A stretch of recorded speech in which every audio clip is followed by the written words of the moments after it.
Your clock looking clear. My work is done soon here. Try getting back to me. Get back what used to be. Drink up, shoot in. Let the beatings begin. Distributor of pain. Your loss becomes my gain. Anger, misery. You'll suffer unto me.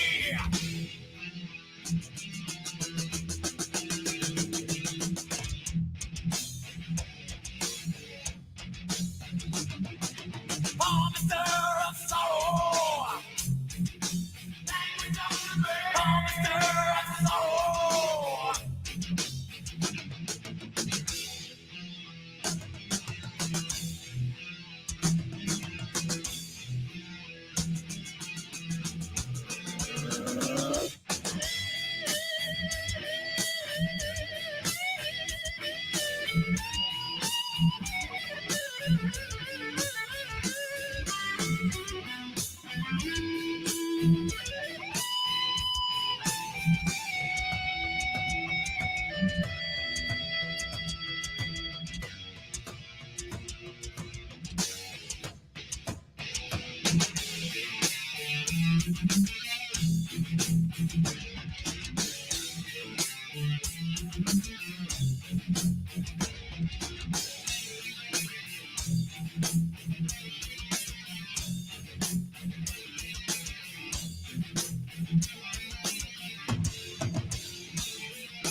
All have said their prayers. It made their nightmares to see into my eyes. You'll find mother alive. That's to say.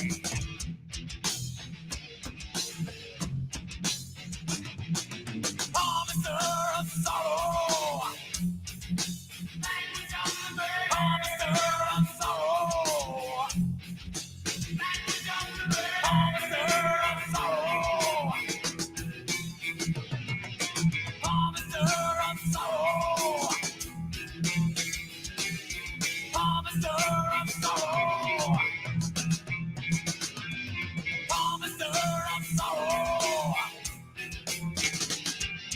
Harvester of sorrow. Harvester of sorrow.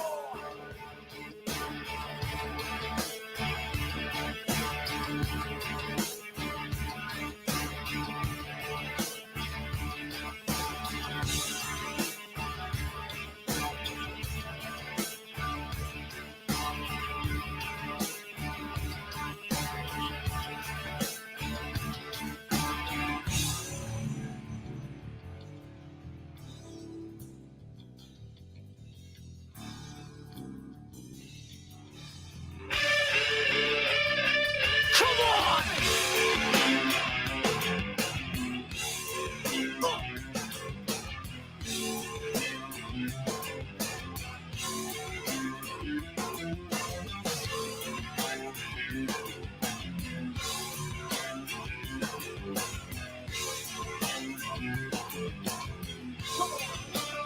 Don't think you're trying to discredit. You're still never ready. Running the rock is ready. Radically poetic. Standing with the fury that they had in 66. And like you double a man. Stolen deep in the system shit. He was a body remover. I'll give you a dose, but it can never come close to the ray. Built up inside of me. Fist in the air in the land of hypocrisy. Movements come and movements go. Leaders speak, movement cease when the heads are flown. Cause all these punks got bullets in the heads. Departments of police, what the judges, the feds, networks at work, keeping people calm. You know they went after King when he spoke out of Vietnam. He turned the power to the have-nots, and they keep the shot.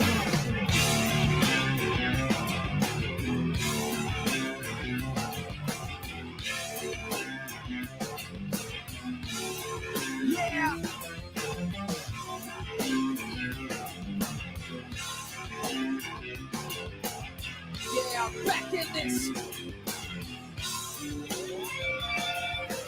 Forward to my mind, dot flex. Flip like Wilson. Fingers never lacking that finesse. What I got to do to wake you up? To shake you up, to break the structure up. His blood still flows in the gutter. I'm like taking photos. Bad boy kicks open the shutter.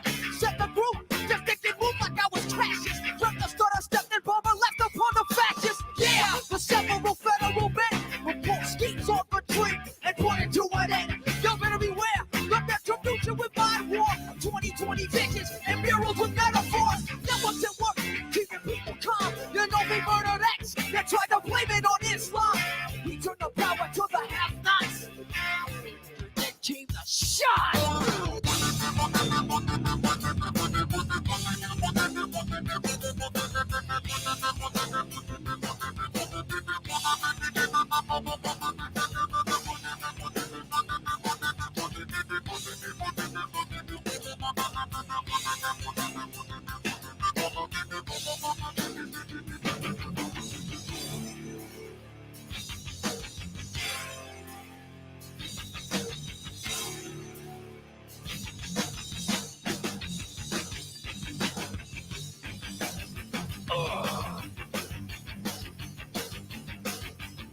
What was the price on his head? What was the price on his head? Got a shot. Think I heard a shot.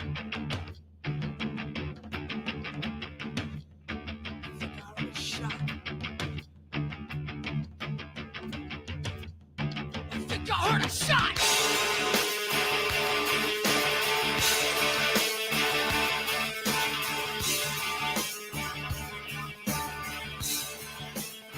I think I heard a shot.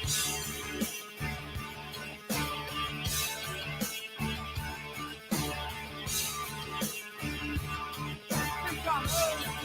I think I heard a shot.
How long? Not long! Cause what you reap is what you sow!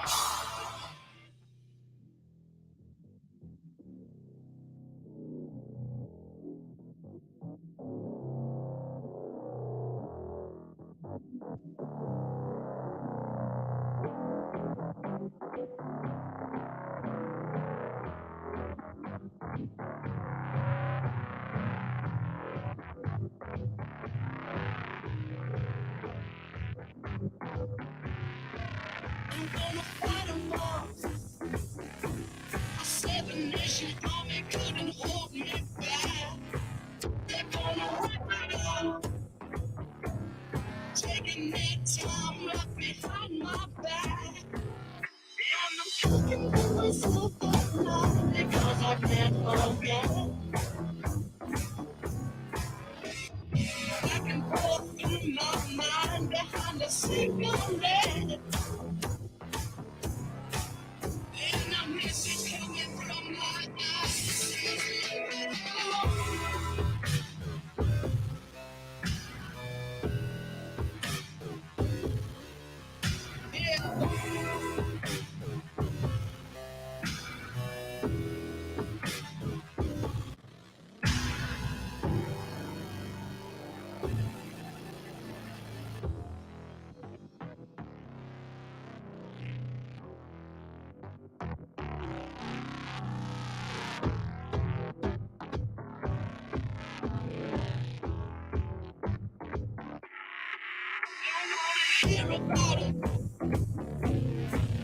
Every single one's got a story to tell. Everyone knows about it. From the Queen of England to the House of Hell. And if I catch you coming back my way, I'm gonna sell it for you. I ain't what you want to hear, but that's what I'll do. Any feeling coming from my bones, that's what I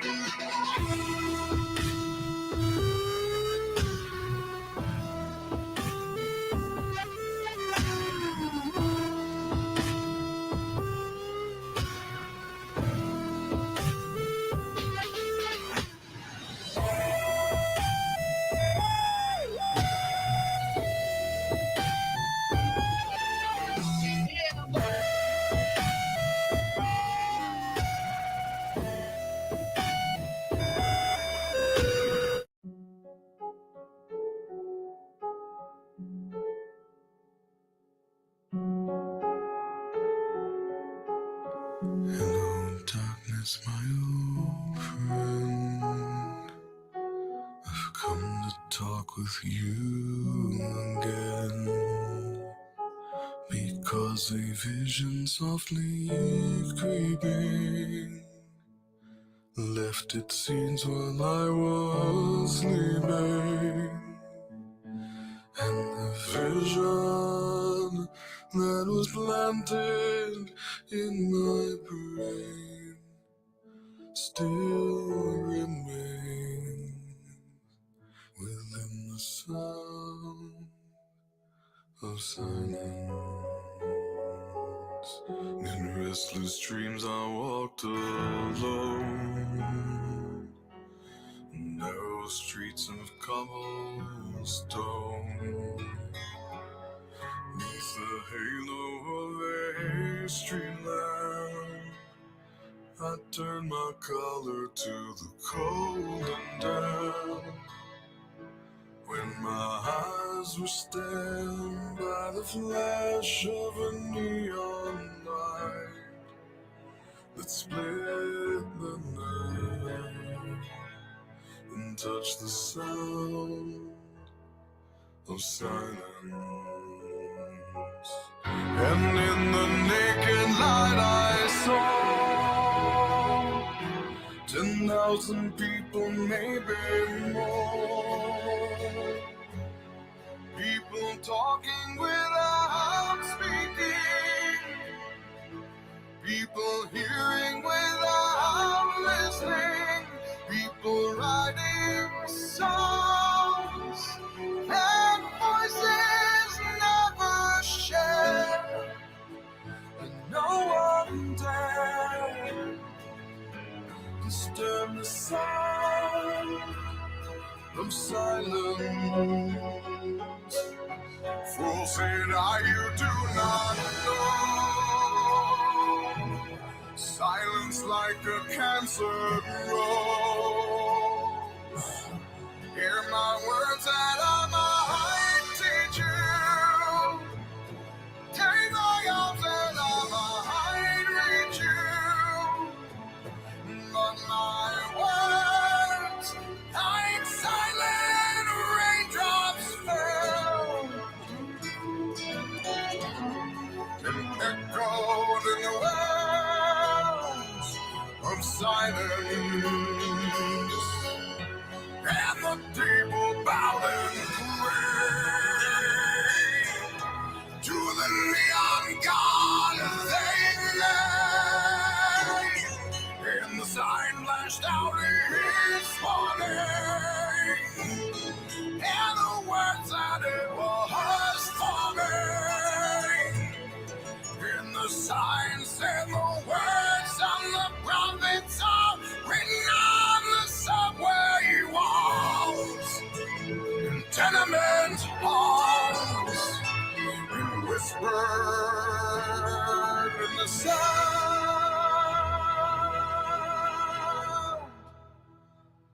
of silence.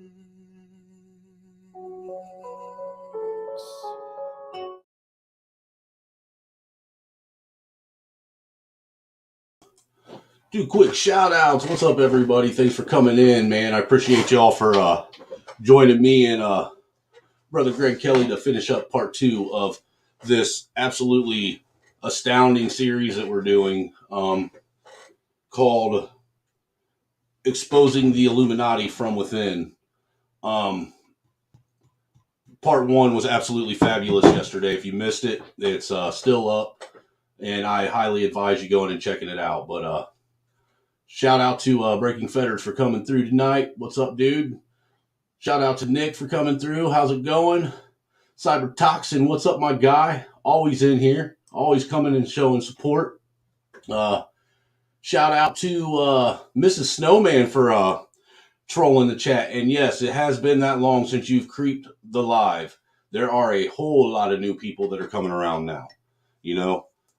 So, and this channel is actually starting to grow pretty quick, man. So I appreciate it. Everyone that's coming through. Oh, and by the way, while I'm thinking about it, make sure you hit that thumbs up, man. And if you haven't already, you know, go ahead and subscribe and hit that little bell notification, man. That way you get notifications when I go live. Shout out to Brother Greg Kelly for being up in here today, man. But we already knew he was going to be here. What's up, Samantha P? Thanks for coming through. Lawrence Rotano, what's up, my guy? We got the People's Podcast up in the house. What's up, brother? We got JH5556. What's up, my dude? Free Zone Lou is up in here.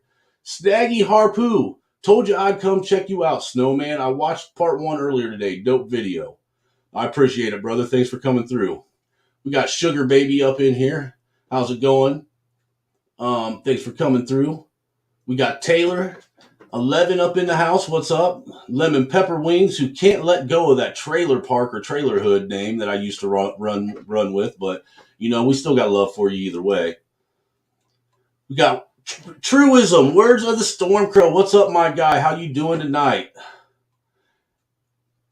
And to anyone else that's out there, you know, in the bushes and ain't commenting in the chat, you know, thanks for coming through. We greatly appreciate your support as well. All the trolls, all the haters, all the people out there that get offended, you know, couldn't do this without you guys too, because you know that what I say, haters and trolls are the biggest fanboys and are the ones that actually get you the most traffic, man. So thanks for being a hater and a troll, man.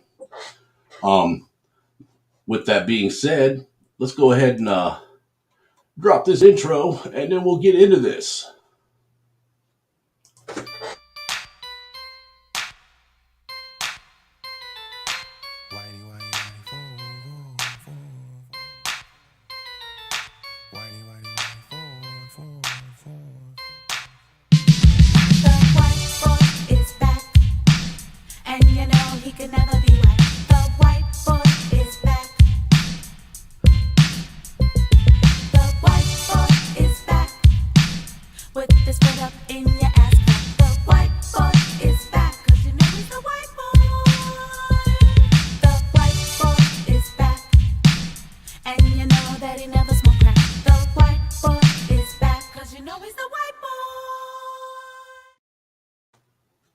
Because you know he's the white boy.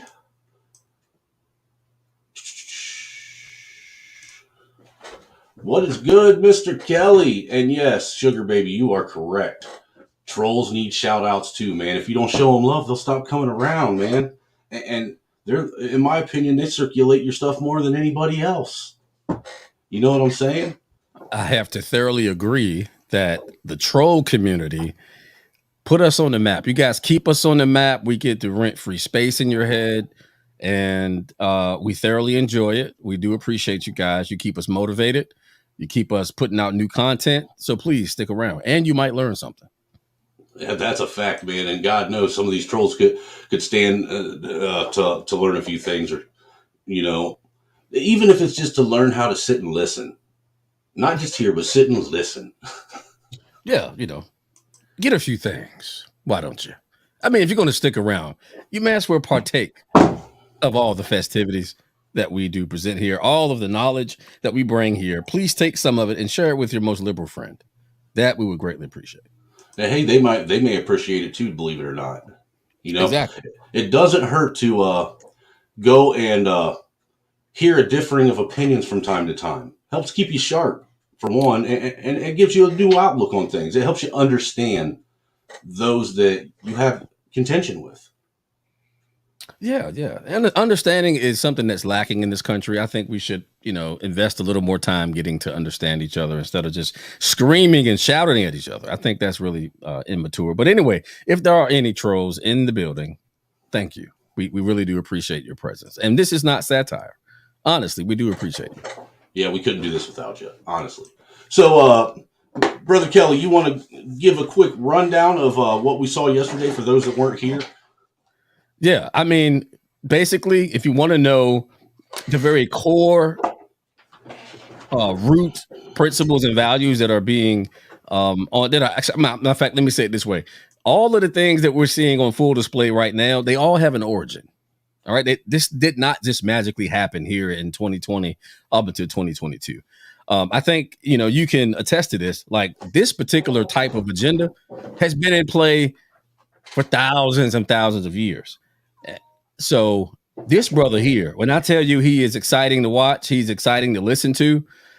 He pretty much makes the connections between witchcraft and the global elite, what they worship, how they worship, what it is exactly that they are worshiping, and the dark forces that they're connecting with. It's really, really fascinating.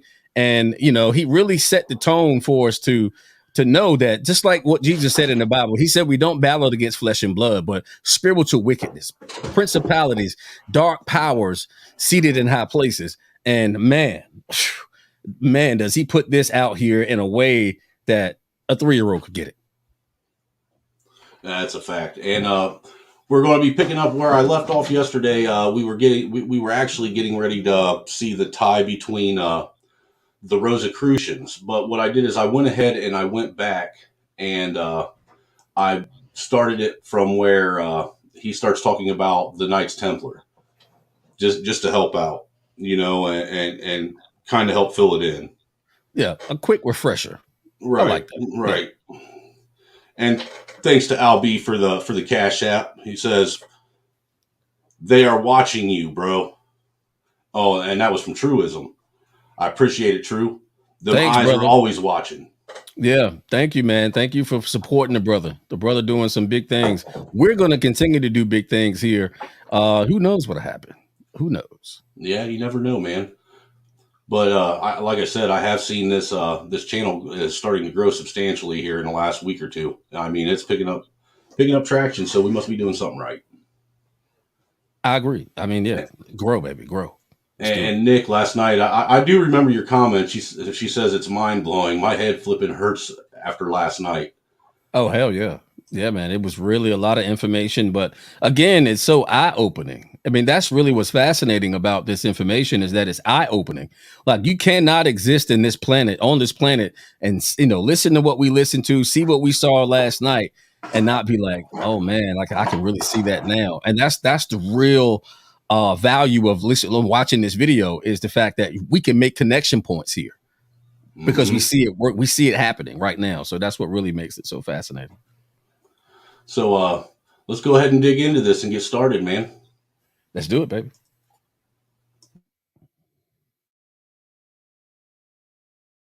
Under a different name.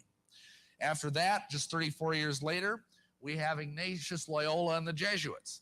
Now, Ignatius Loyola was a Spanish knight, and he got hit in the leg with a Everybody hear the volume and it sound all right? Convalescence. During that time, he had some sort of conversion experience and decided, this sounds familiar, I know, he wanted to start an order of warrior monks, elite warriors that would protect the Pope and would serve the Catholic Church unwaveringly. He came up with a name for this order.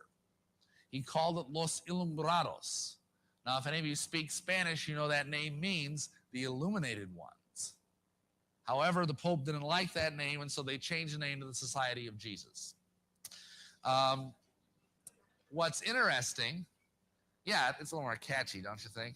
Anyhow, what's interesting about this is that if you read the exercises which St. Ignatius developed, you will find that they are profoundly occult. You can get them in most bookstores. They're called the Spiritual Exercises of St. Ignatius Loyola.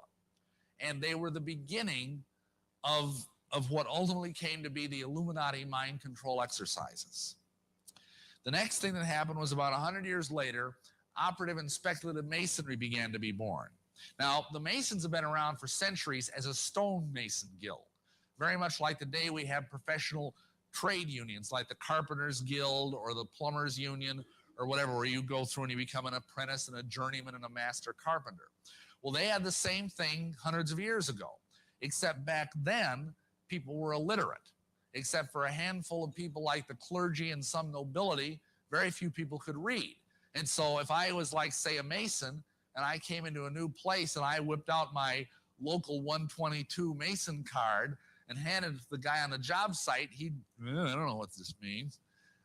So instead, they developed a system of signs. Like, for example, if I would go like this, they would know I was an entered apprentice Mason. Simple.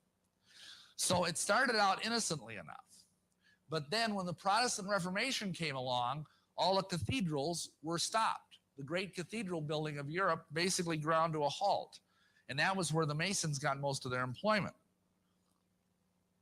And so to make up for that fact, the Masons began to admit non-operative Masons.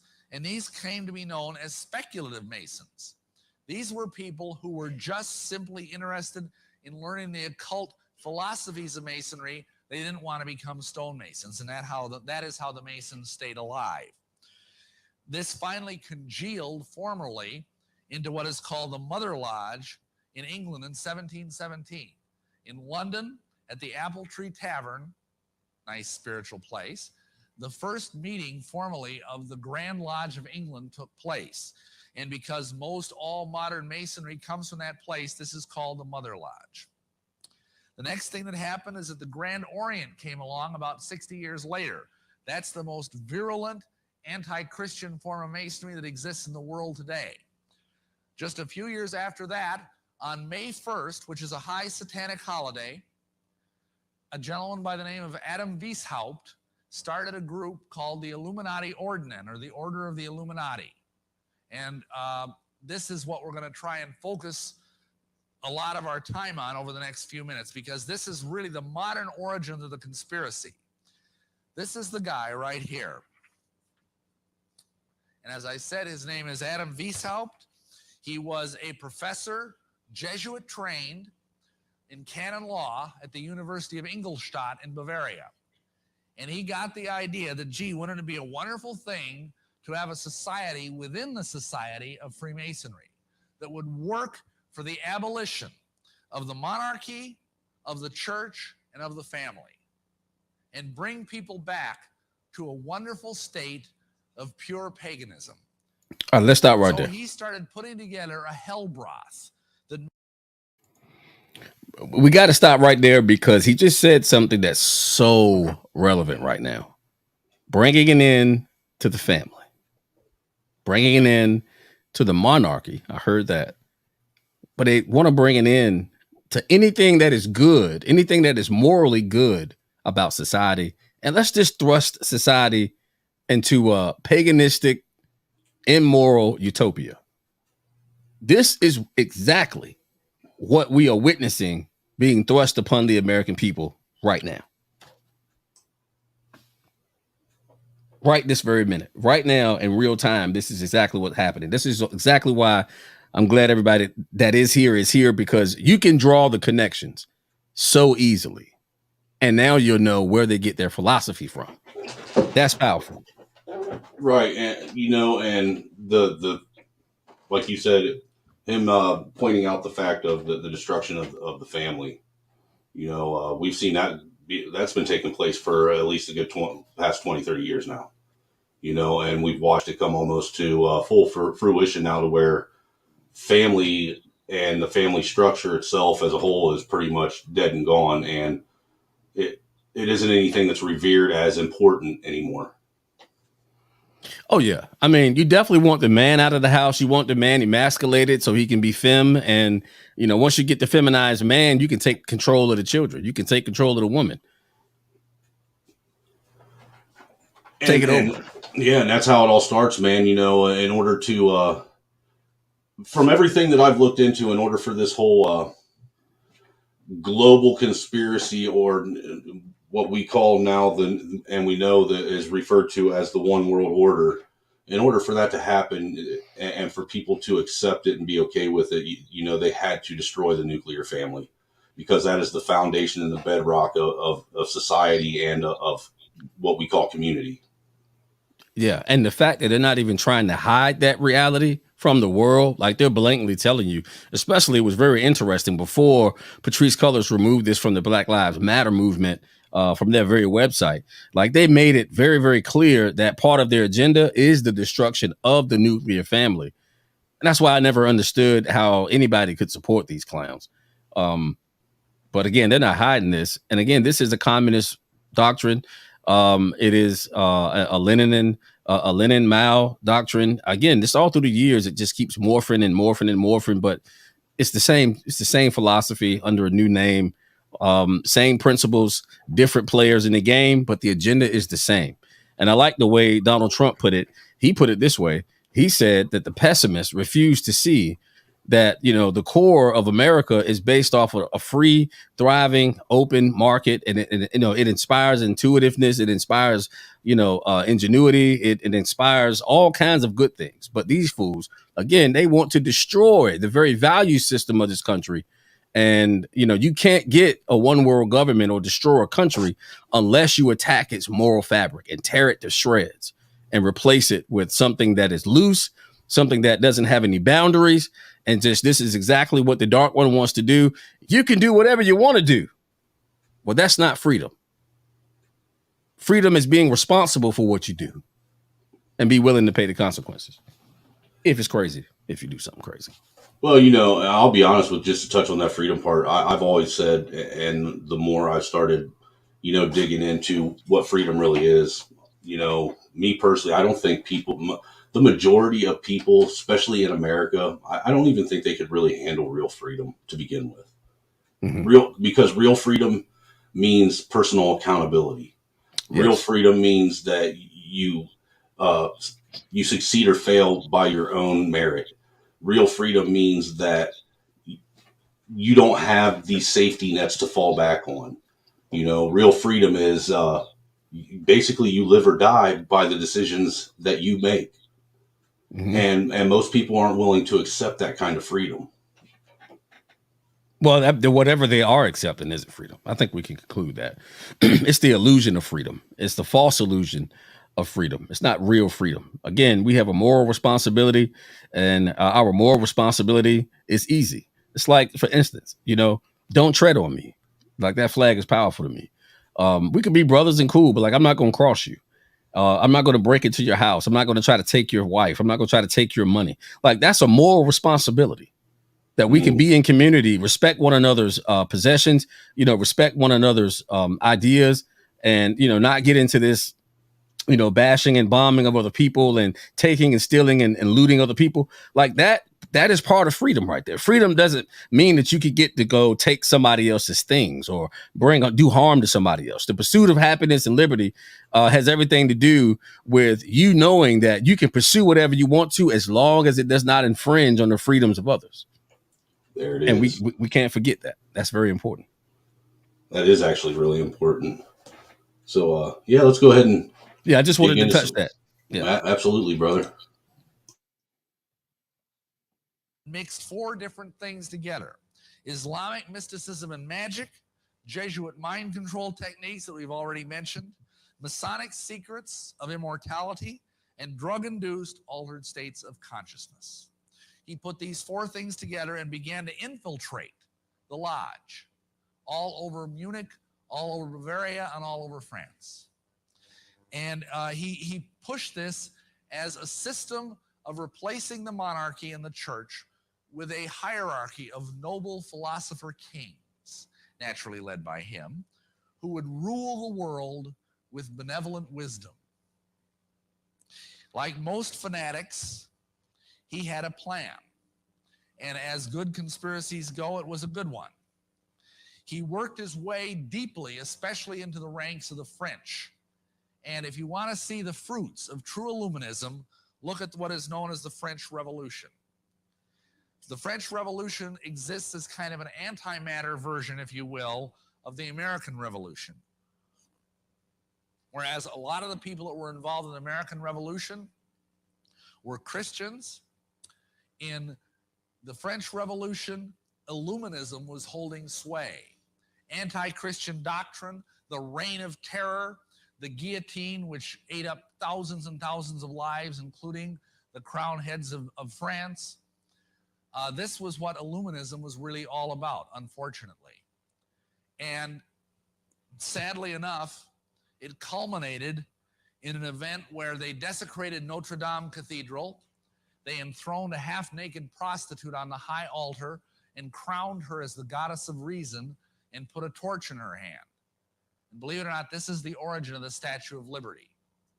It's not a nice, wonderful thing about freedom. That torch is the light of Lucifer. Right there, brother. And that statue was built by a man. Now, with that piece of information, you got to ask yourself, how did we get that one wrong? And then asking yourself that, you ask this question. Where have we seen this before? The woman holding this torch. I have an answer for you. It's called Columbia Pictures. Columbia Pictures. Why would Columbia Pictures have this woman holding that torch? I mean, you talk about signaling.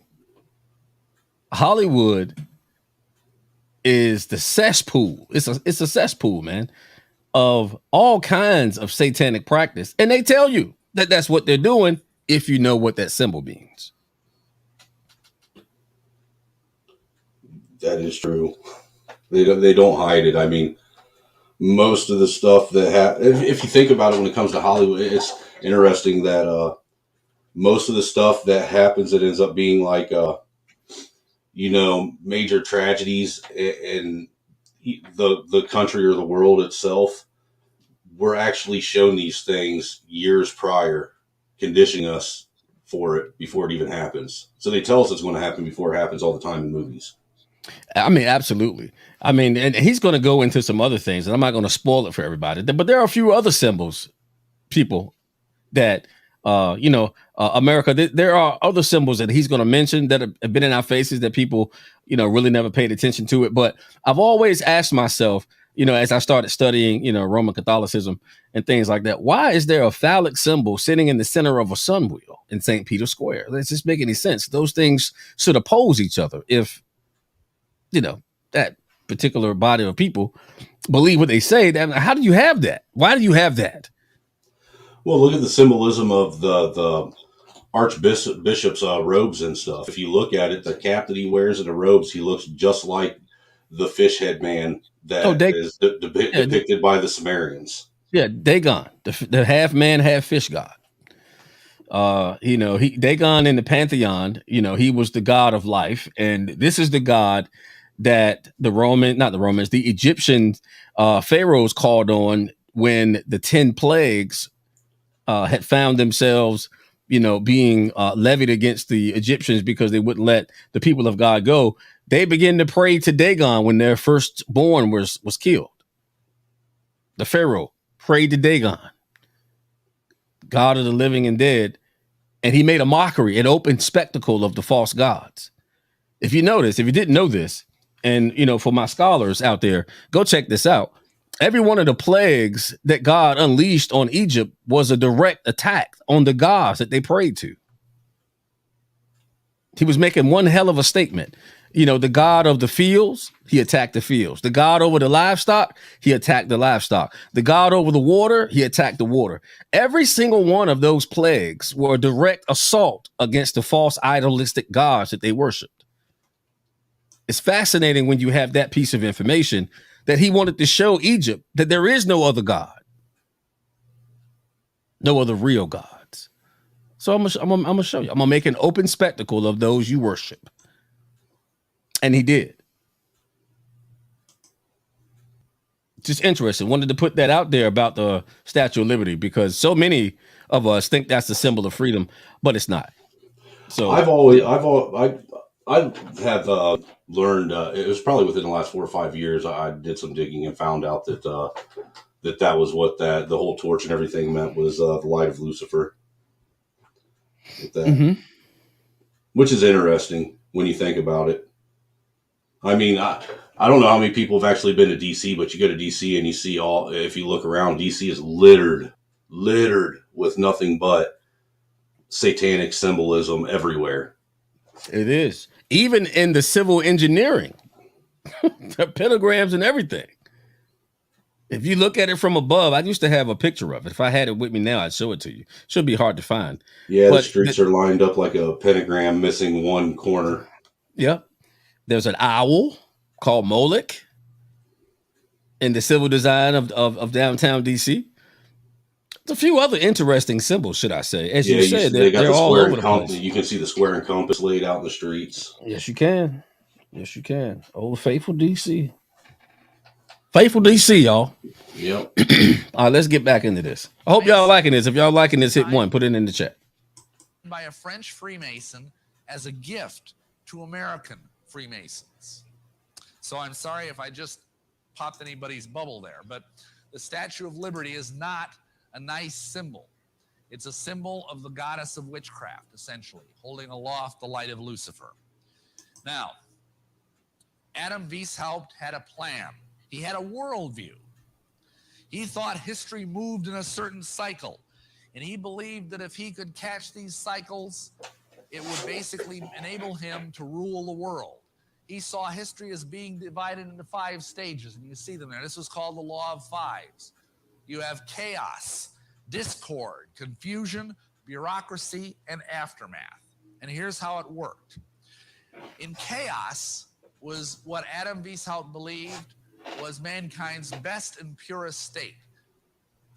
Excuse me, it was a state of what we would today call paganism, where you're just like the noble savage of Rousseau, hopping through the forest, gathering herbs, hugging trees. I mean, Al Gore would love this. You know, basically being a witch and worshiping a mother goddess, and everything is happy and joyful and tra-la-la-la-la. Well, needless to say, this couldn't last forever. Into this Edenic state comes the serpent, except in this case, the serpent's name is Jehovah. And Jehovah brings with him the evil cult of monotheism. Now, monotheism is the belief that there's only one true living God. That's what Jews believe, that's what Christians believe, and it's even what Muslims believe. But it's diametrically opposed to paganism. And this is why pagans hate Christians so much, is that we insist that we've got the only right way. If you talk to a witch, they'll say something like, well, that's your truth and I've got my truth, and everybody's got their own truth, and it's blah, blah, blah, you know, it's sort of like, you know, they've got cream filling between their ears, amen? Anyway, that's why we call New Agers Twinkies. They got cream filling between their ears. Anyway, what happened is that the evil monotheists, according to Weishaupt, this isn't me, this is him talking, so to speak, that they oppressed the happy pagans and made them follow rules. They made them stop fornicating in the bushes with everything that moved. They made them stop smoking dope. They made them stop worshiping false gods. They took all their fun away. And this caused a lot of discord and a lot of confusion, because the pagans kept wanting to keep doing all of this stuff because it was fun. And so this caused the third stage to come along. And the third stage is confusion. And this happened because the monotheists had to come up with a reason for why these stupid pagans were still insisting on doing this. And so they invented the idea of the devil. And the devil was making them do it. And so they tried to introduce a devil figure to explain the problems they were having, but that didn't work. So the synthesis of stage 3 failed, and this leads to stage 4, which is bureaucracy. I'm sure none of us have any idea what that is like. And what you've got here is this philosophy that emerges where everything must be carefully tracked, because the average people, that's you and me folks, are dumb. We're as dumb as a mud fence, we couldn't even find our way out of our pajamas without the government's help. Isn't that right? You know, and so they micromanage everything. You know, it's like the nanny state. Take care of this, take care of that, do this, fill out this form. You know, it's like they think we can't even, you know, get dressed and go to work without the government's help anymore. And in fact, I just ran into an interesting example of this kind of mentality. There was a fellow on the news a couple weeks ago who he sued Lawn Boy, the lawnmower company, because what he tried to do is take his Lawn Boy lawnmower and trim his hedge with it. And he hurt himself. You know, duh. Anyway, he sued Lawn Boy because he said, you guys should have had a sticker on that lawnmower that said, warning, do not use this to trim hedges or you might lose significant parts of your anatomy. You know, and he won. I mean, and this is why everything you buy now has 50 stickers on it. It's because the government treats us as if we're all have the mental capacity of the average doorknob. And this makes us feel frustrated. It makes us feel alienated. And that's exactly what he wanted. That's exactly what Weishaupt wants. Because when people get frustrated and they get alienated, what do? They start smoking dope. They start getting drunk. They start retreating into fantasies, you know, like Star Wars or Star Trek or soap operas or, you know, romance novels or whatever the case might be. Let's stop right there. And as a result of this. All right, people.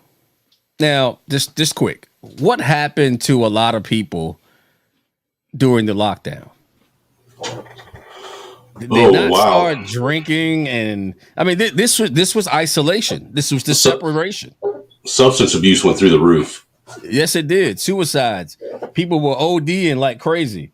And so, yeah, when you start to piece this together, and this is why, again, I love this video. I love the snowman went here and, you know, extracted this. So for the purpose of enlightening people, I mean, it was devastating what was going on in this country as people were being forced to stay in their homes. But understand, this is part of the end game. That was just a beta test. And, you know, if you really want to look into it, you can actually find this data now. Go and find out what happened to the Chinese people during the second phase of the lockdown. They were locked in their homes. A lot of people were jumping to their death. Well, I recall seeing some reports where they were going as extreme as they were like welding people's doors shut in China so they couldn't get out. So they could not leave. But again, this is exactly what, you know, the powers that be at this particular moment, this is exactly what they want. All right. They want us to be codependent. They want us to be, you know, sedated by alcohol. Psychological sedation is what I like to call it, because they want you all high and drunk so you can't comprehend. They want to, you know, distract us with social media. They want to distract us with Hollywood. They want to distract us with pedophilia. They want us chasing all of these ghosts while they are, you know, behind the scenes pulling the strings that will bring an end to your freedom and mine also. Another thing that I think that warrants being brought up about the lockdowns that ended up really affecting people in America was how many people ended up getting divorced and separating because they realized that they were not compatible with one another once they were around each other almost 24/7. I mean, it goes right along with the destruction of the family, that family unit that we just finished talking about. They want to destroy, again, anything that means anything. But, oh, man, they'll feed you a bunch of things that doesn't mean anything. They don't mean nothing. You know, at the end of the day, all we have is each other. And I stand on that. All we have is one another. We don't have any other source of community or any other source of reproduction. If all the women died today, we would die off as a species. So we need each other, male and female. And they don't want us to be united. This is why anybody that, you know, believes in division and believes in, you know, soiling others and, you know, distancing themselves from other people. I get it. We can't affiliate with everybody. And some people do need to be separated. We do need to be separated from, but that cannot be your life philosophy. Right. That's fact. All right, let's do it. Most people end up on the dole or in mental hospitals. This starts eating away at the middle class. And of course, the middle class, excuse me, is a source of all capital.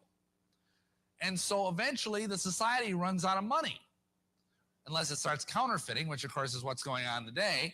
And what happens is the whole thing collapses of its own weight, and we end up with aftermath, where the whole thing kind of implodes and falls into ultimate chaos. And then we start over again with the happy pagans. Except this time, the happy pagans are ruled over by a benign philosopher king named Adam Weishaupt. So this was his plan. This is the basic worldview of the Illuminati, and that is reflected in terms of its penetration into Masonry. I'm going to show you here a blow-up of my Scottish Rite certificate. Notice what you see up there. Right under the all-seeing eye, it says Ordo ab Chao. That's Latin. It means order out of chaos. And that's just what I was talking about. This is like the Hegelian dialectic, it's called in philosophy. It's simply put, you artificially create a crisis, and then you provide a solution to the crisis, which of course involves more bureaucracy and more government regulations. And all of a sudden, you've had more of your freedom chewed up by some bureaucrat. And this is the idea behind the whole Illuminati game plan. Now, he believed this theory to be true, and he had infiltrated many of the lodges, and the balloon was almost ready to go up. He was ready to bring down the crown heads of Europe. But God, those are two of my favorite words in the Bible, by the way, but God had other ideas. And believe it or not, an Illuminati courier was galloping through the night, and he was hit by a lightning bolt. I'm not kidding. This is history, folks. And he was blown to bits. He became a Christie critter for Satan. And this happened in 1785. And when the body was found by authorities, they discovered a saddlebag full of all these secret plans. They broke the code, and they went out and they arrested everybody they could lay their hands on. And the conspiracy was broken. But not before it had so thoroughly enmeshed itself into Masonry that there was no way to tell where Illuminism ended and Masonry began. It was like sort of a weird spiritual cloning that went on. And this fusion of sorcery with statecraft, which Weishaupt began, was brought to an even higher level by a gentleman named Albert Pike and Giuseppe Mazzini in the 19th century. And it has tooled Freemasonry into the dangerous machine that it is today as part of the international conspiracy. Okay, what's actually going on here in terms of becoming an Illuminatus? I mean, people have asked me, well, you were actually in the Illuminati. How do you join? I mean, do you find a little ad in the back of Fate magazine and fill it out and send in $25 and twang, you're an Illuminati? No, it's not quite that easy. You've got to understand that the Masonic order is like an onion. It stinks. No, more to it than that. An onion has layer after layer after layer after layer. And the outer layers don't know what's going on in the inner layers. This is the way secret societies are designed. This is the way cults are designed. That's why the typical Mason doesn't have a clue about anything that I'm talking about tonight. And if you're a Mason sitting here tonight and you're saying, this guy is full of beans, let me tell you, I know whereof I speak. It's just that you have not been told any of these things because 99 out of 100 Masons are never allowed to know these things. Now, on the other hand, what happens is you get involved in the Masons, and if you know certain things and you know how to say certain keywords and certain signs and certain tokens and certain points of entrance, you are brought into a whole different kind of Masonry that does not involve the normal Masonry that most Masons experience. You begin to learn the secrets of Illuminism. And then they use a cell approach. Now, what do I mean by that? It's just like those of you that may have studied the Communist Party in the 50s and 60s. They had cells. And that meant, I didn't mean they lived in jail cells. It meant that they had a thing where each communist only knew two other communists. And that way, if one of them was arrested or something, they couldn't bring down the whole organization. When I was in Milwaukee, I only knew two other people who were in the Illuminati. And then one of them knew somebody higher up that we could communicate with. So this is how it works. There's a sifting process that goes on. The way they go is they bring in the Masons by the dozens. Although actually right now Masons are kind of hurting for members in most parts of the country. Praise the Lord. Amen. But, and I would like to think it's because of revival or because of the prayers of the saints, but actually I think it's because people would rather stay home and watch cable TV. But anyway, there's three kinds of Masons which seem to be drawn into the deeper aspects of Illuminism. First of all, those with special hereditary bloodlines in preparation. Secondly, those who come to Masonry already prepared with an occult background. Now, that was me. I was already a witch high priest when I joined the lodge. And I had all these nice little familiar spirits and ascended masters, actually they were demons, whispering things in my ear.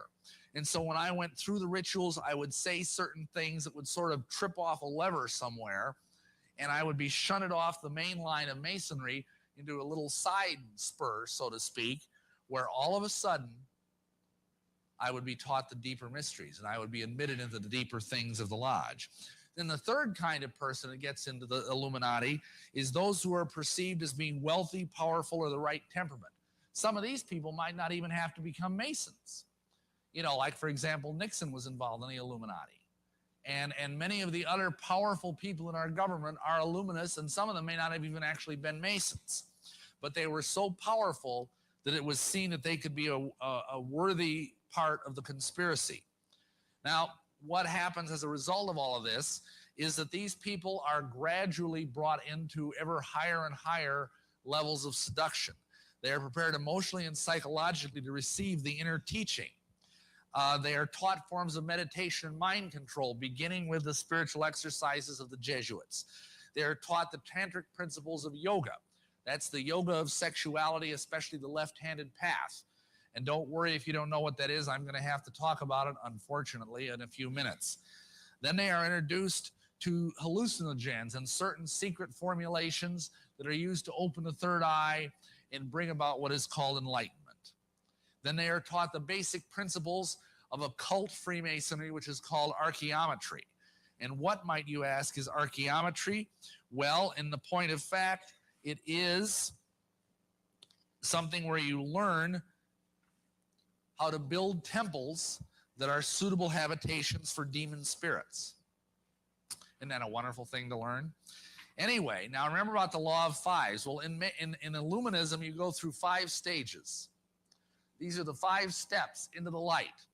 The first stage is adoption. This is fellowship with Lucifer. Now, what does that mean? Well, you got to realize Satan is an inveterate copycat. He can't come up with anything creative because he has cut himself off from God, who is the source of all creativity. So all he can do is recycle the same old gobbledygook over and over again.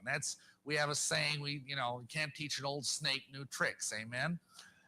And so he just keeps trying to do the same thing. And he lusts after the kind of stuff that God has. He wants to be worshiped as God. And so when he sees Christians being adopted into the family of God, he figures he's going to try and do the same thing with his slaves. And so, and this is something very important that you need to understand. If you know someone who's a Mason, or if you yourself are a Mason, realize that when you kneel at the altar of Masonry as an entered apprentice and you take that oath, you are adopted into the family of Lucifer at that moment. Now, you don't probably know that. I did, but most people don't even know that. And as a result, if you're a Christian, and mind you, there are pastors that are doing this, there are deacons that are doing this, there are countless Christian lay people that are doing this, and they're ending up with having one knee on the altar of Baal and one knee on the altar of God, and the altars are moving farther and farther apart as we get closer to the end times, amen? And so these people are in a very uncomfortable position, and something has to give. And usually, unfortunately, it's their Christian walk. You cannot serve 2 masters. And when a person enters the lodge, they take an oath that they will obey every summons of the worshipful master of their lodge, if within the length of a cable tow. And so they're serving 2 masters, quite simply. whether they know it or not, they have linked themselves to the devil, and I can prove it to you. In the Masonic ritual, which I had to learn, when you're kneeling at the altar and you've taken this blood-curdling oath, which Christians are forbidden to do, by the way, see Matthew 5:34-37. When you take this oath, then they take the blindfold off, and the worshipful master says, "Brother senior deacon, please remove the cable tow from about our brother's neck, because he is now bound by a much stronger tie to our fraternity." So there's a spiritual tie that is created at that moment, a spiritual link. And if you understood the profound relationship between witchcraft and Freemasonry, you would know what that cord, that cable tow meant, because they've got a rope around their neck. And what that means in witchcraft and the occult is that is a symbol of the umbilical cord of the mother goddess, the Queen of Heaven, linking her to her hidden child. So this guy has just been born again by the Queen of Hell, the consort of Lucifer. And Right every there, brother. entered Right there. apprentice Mason, in other words, every Mason has this happen. So what he just said was so profound. Born again by the Queen of Hell. So if you read the book of Revelation, there's a particular passage in that particular book that says that many will be caused to take the mark of the beast. Caused. In other words, they'll be tricked. And it's important to know that this information that the brother is giving, it's not information that is readily available for those who want to sign up. It's not in the fine print either. So they lure people into the occult, and they lure people into worshiping Satan, and they have no idea. And pray for those that you may know that are involved in Masonry, that are involved in witchcraft. Pray for those that support Satan's people. I mean, we can clearly see that our administration are not God-fearing people at all. Pray for those that are going to go, to these voting polls and vote for these people, man. They don't even know that they're voting for a satanic movement. Well, I think a lot of that plays into the fact that a lot of people don't even realize they're under, a satanic spell. I've been telling people for years now that I firmly believe that all these award shows, like your Oscars and your MTV Movie Awards, your BET Awards, the Grammys, especially the Grammys, your halftime shows, all these great, big, huge, theatrical shows that they put on TV are all spells that are being cast on people to keep them under this veil of ignorance. Basically, is the only way I can describe it. It's a veil of blindness to where you can't see and you can't hear what's really going on around you. And see, the thing is for those out there that don't believe that it's true and that's what's really going on, you can believe that it's not true all you want and that's not going on and that, we're crazy. But the one thing that you need to understand is the people that are doing this and the people that are, putting these shows on, they believe with all their heart that what they're doing is real. Absolutely. Not a doubt in their minds. And they're hoping that you think it's all fake, that it's all, that they're hoping that you think the people that are telling you about it are that you look at them like they're crazy and like they've lost their mind.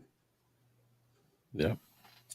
Because what we do know, and this is something that, everybody that I know that's done any kind of research on, Illuminati, the Templars, the Rosicrucians, any of these secret societies out there, that in order for them to actually be able to do the things they do, they have to give you they have to share some of the truth with you. They have to make you aware of what it is they're doing. Just enough to get the fish on the hook. And surprisingly enough, a lot of the times, one of the tactics that they use is sexual initiation. Oh man, I can't imagine having sex with one of those temple prostitutes. I mean, they're trained to do this. They're trained to lure people, male and female both. They're trained. They were trained to lure people into the occult.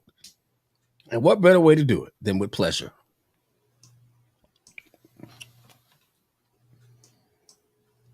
We can keep rolling. Happen to them. And they don't understand the dynamics, probably 99 out of 100, but they still go through it. Now, what's the next step? Well, it's called illumination. And every Mason goes through this too, except it usually doesn't work very well for them. What I mean by that is there's a point in the Masonic ritual, just seconds before what I just discussed, where the guy has taken the oath, and then the worshipful master begins reading solemnly out of the Bible, Genesis 1, and 2. And when he says, and God said, let there be light, all the Masons in the room clap their hands, and the blindfold off the guy's eyes is removed. And by the light of 3 burning tapers, he sees on the altar the Holy Bible with the square and compasses laying on it. And this is supposed to give him an altered state of consciousness. Usually all it gives him is a slight headache. Then later on, he gets another conscious-raising experience. And this is 3rd degree. And in 3rd degree, he gets to play the part of the Christ of Masonry, which is a guy named Hiram Beef. He's blindfolded, dragged around the lodge, accosted at 3 separate times. The 3rd time, he's knocked on the head by a rubber setting maul, knocked head over heels into a trampoline, trundled about the lodge, buried under a bunch of rubble, and then raised from the dead by the strong grip of the lion's paw, and he learns the secret word of the Master Mason degree. And all of this is supposed to alter his consciousness. However, it doesn't usually do that much, unless they've also been doing the Illuminati exercises. And so what is involved there is that gradually you begin to open up your 3rd eye. Now, that might be an unfamiliar term to some of you, but the 3rd eye in the occult is called the Ajna Chakra. It's an energy center here, and if it's opened up, supposedly it gives you psychic powers. It gives you the ability to see auras. It gives you the ability to astrally project, to see the future, things like this. Of course, this is all demonic. So what happens is gradually, and this happened to me, I went through an experience where I was deluged in the blinding white light of Lucifer. It felt like my brain was being parboiled in pure light. I cried out in agony. It drove me to my knees. It hurt so badly. And I received the consciousness of Lucifer. I was illuminated. And this is what it means to become an Illuminatus. It's just a Latin word for illuminated one. And what this means is that gradually something happens to your mind. It's like a satanic virus is introduced into your mind, and just like a computer virus, it begins to overwrite the human software in your brain with evil, with something that's a lack of compassion, a lack of mercy. You begin to look at human beings as if they were cattle or bugs. You begin to have it's hard for me to even talk about because I'm so ashamed of it. This is supposed to bring a quantum leap forward in consciousness and create a higher form of humanity, which is called Homo Noeticus, the new man, who is as far above human beings as you are above cats and dogs. The next stage is conversation. What this means is you have communion with the mighty dead. And what that means essentially is that you talk with dead people that are supposedly very wise. Like, for example, I, again, as I mentioned, was a trance channeler. And I would have conversations one weekend with Jesus, the next weekend with Buddha, the next weekend with Zoroaster, the next weekend with Hitler, the next weekend with Aleister Crowley. I was very ecumenical. And gradually, this is supposed to increase your level of knowledge, your level of wisdom, your level of occult power. And that was preparing you for the next stage. And this is what is called Congress. And no, that doesn't mean you become a congressman. What this means is you have to have sex with a fallen angel. And this is a very appalling and bizarre process. And it really nearly destroys every human being who has to go through it. It nearly killed me. And I went through a formal marriage with a fallen angelic being. And of course, you understand there's a biblical principle at work here, which Satan is using. And that is when you have sex with someone, you become one flesh with that person. And what happens at that point is you become so demon possessed that it's like burbling up here around your eyeballs. I mean, you know, I had more demons per cubic centimeter than the entire city of Indianapolis, let me tell you. And the result of that is that you just become a pretty vile, evil person. And then the following stage, and I just thank God that Jesus got me out of this before I got to stage 5, is union. And this is where you become utterly one with Lucifer. You have so many demons inside of you that there ain't nobody home up here but the demons. And there are people like this walking around. I mean, you know, people like Adolf Hitler, people like Charles Manson. And I'm not saying that these people couldn't be saved, because they probably could, but I know it was very painful for some of the stuff I had to go through to get out of this.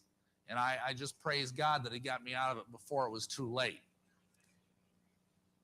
Now, I want to explain something about this, because oftentimes when you start talking about the conspiracy, how many of you have heard this? There can't be a conspiracy like this because people can't keep secrets. The government can't even keep anything secret.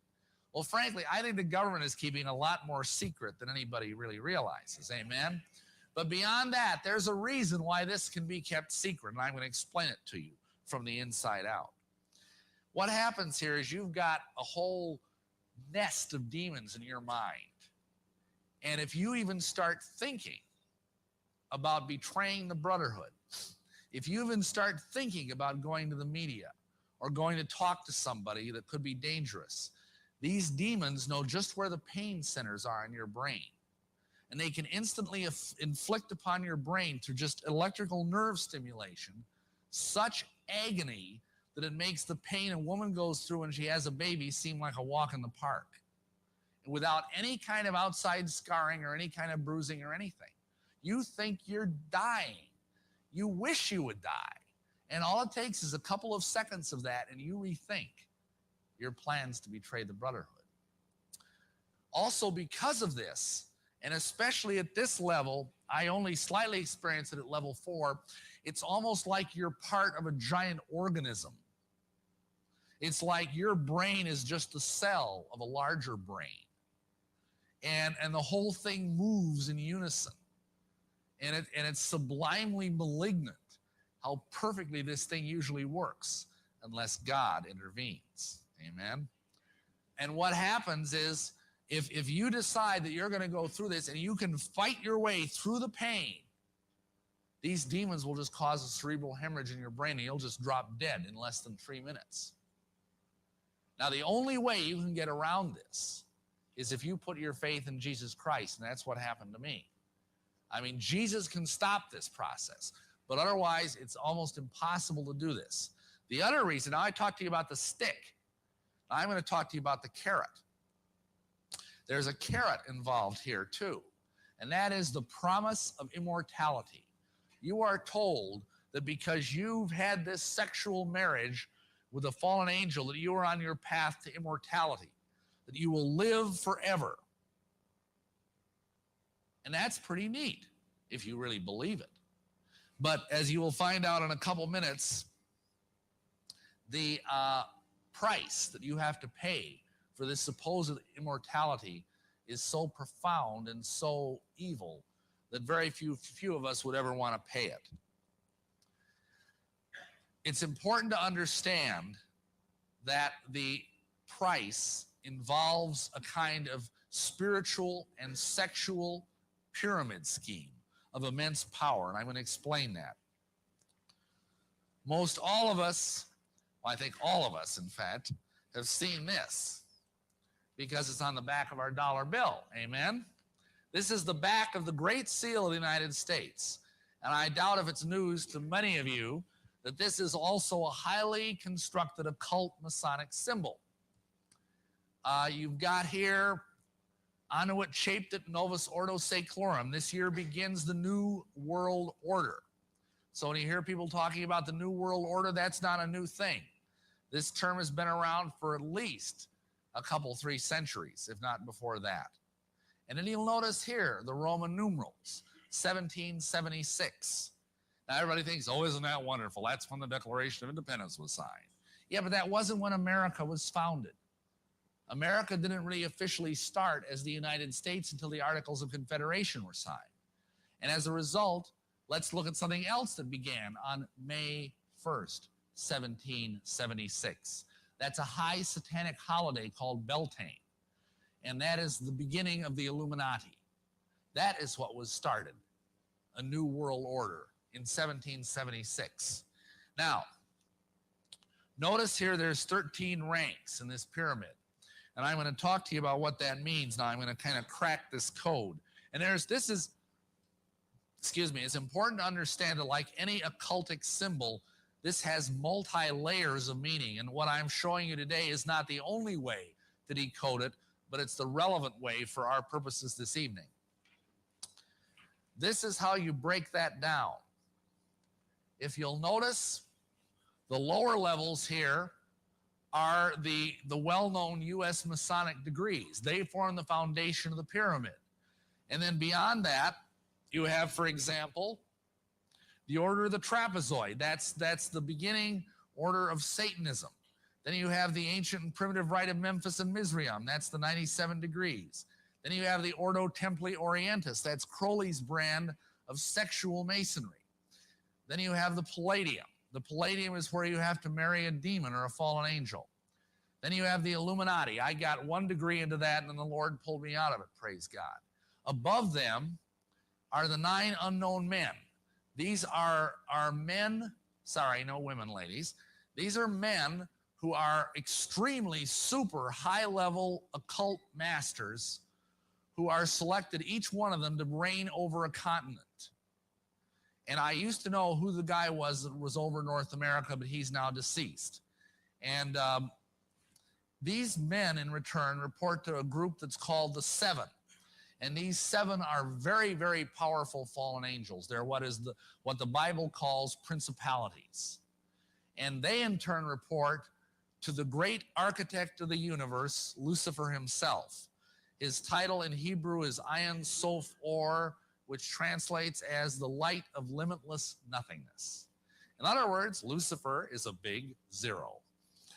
And this is the hierarchy in basic form. I mean, you can break this down in other ways, but what I want you to understand is it's a giant spiritual, financial, and sexual pyramid scheme. What do I mean by that? Well, all of this stuff costs money. And I think you all understand how a pyramid scheme works. You get a lot of people on the bottom to give a little bit of money, and the people on the top get rich. And then they run off with the money into the Cayman Islands or something. That's why this is illegal. But what happens here is you've got all these people, like, for example, when I went through the Blue Lodge, it cost me about $150 worth to get degrees. Now, that was in the 70s. It's probably twice that today. And then I had to pay $150 for the Scottish Rite. I think I had to pay $130 for the York Rite. I had to pay another $150 for the Shrine, plus annual dues for all of these things. Now, in addition, there's dues for all of these things up here. And all this stuff adds up. These people are getting very, very wealthy. And if you don't believe me, look at the Shrine Temple in your community. That thing is incredibly, incredibly ornate. And all the money that, like do they have a shrine circus here once a year? They talk about their crippled children and all this stuff.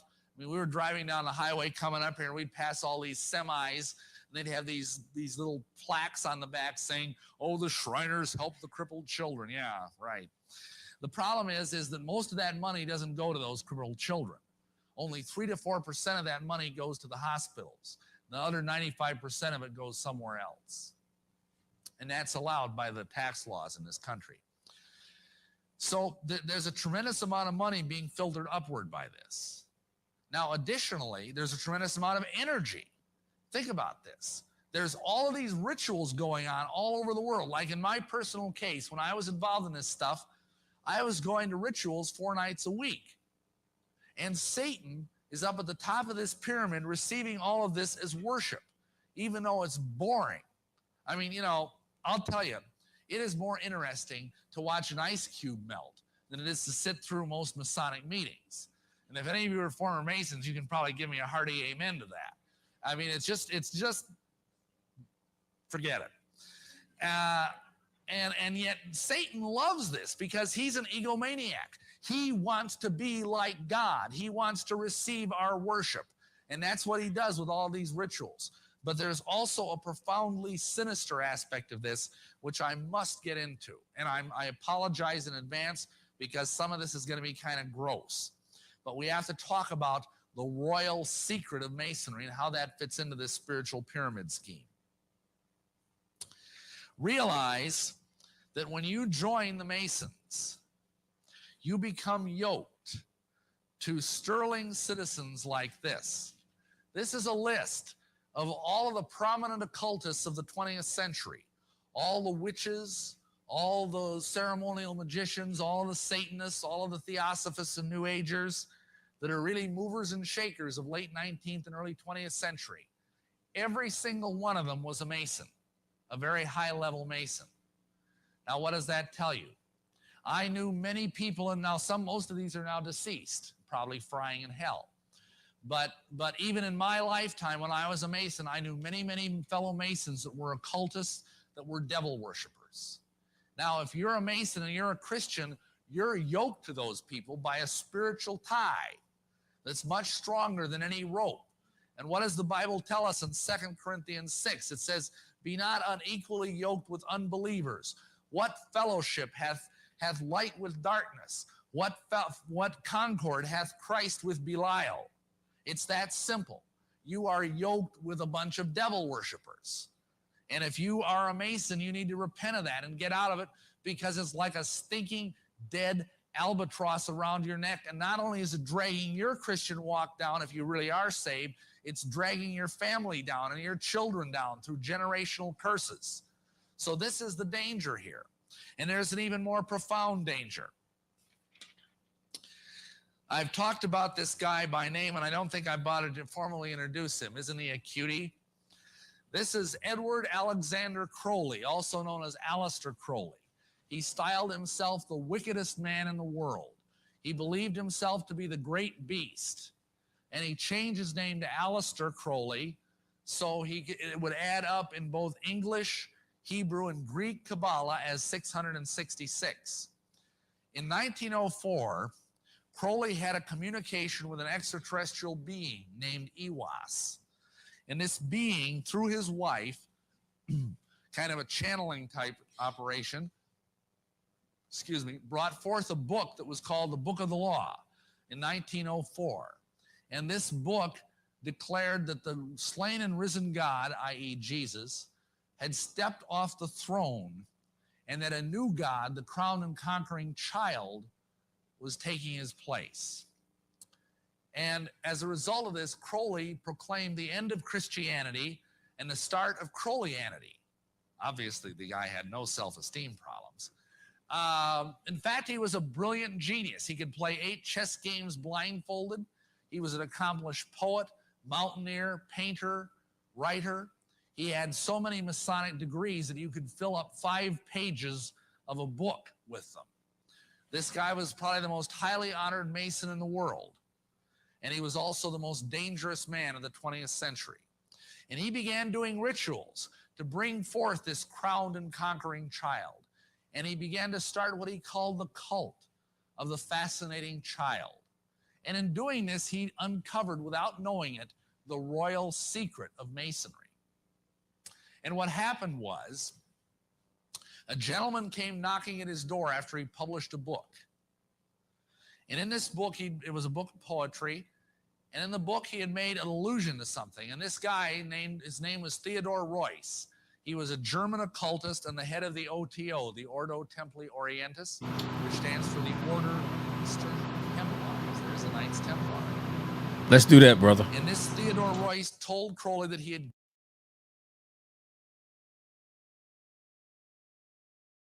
Okay. I want to touch Aleister Crowley for a second because so I read the Book of the Law. It's actually called 777. And that law that he's speaking of, they call it the Law of Thelema. and it is called the law of Thelema, and it means do whatever you want. The ancients would say, do what thou wilt. That's the whole of the law.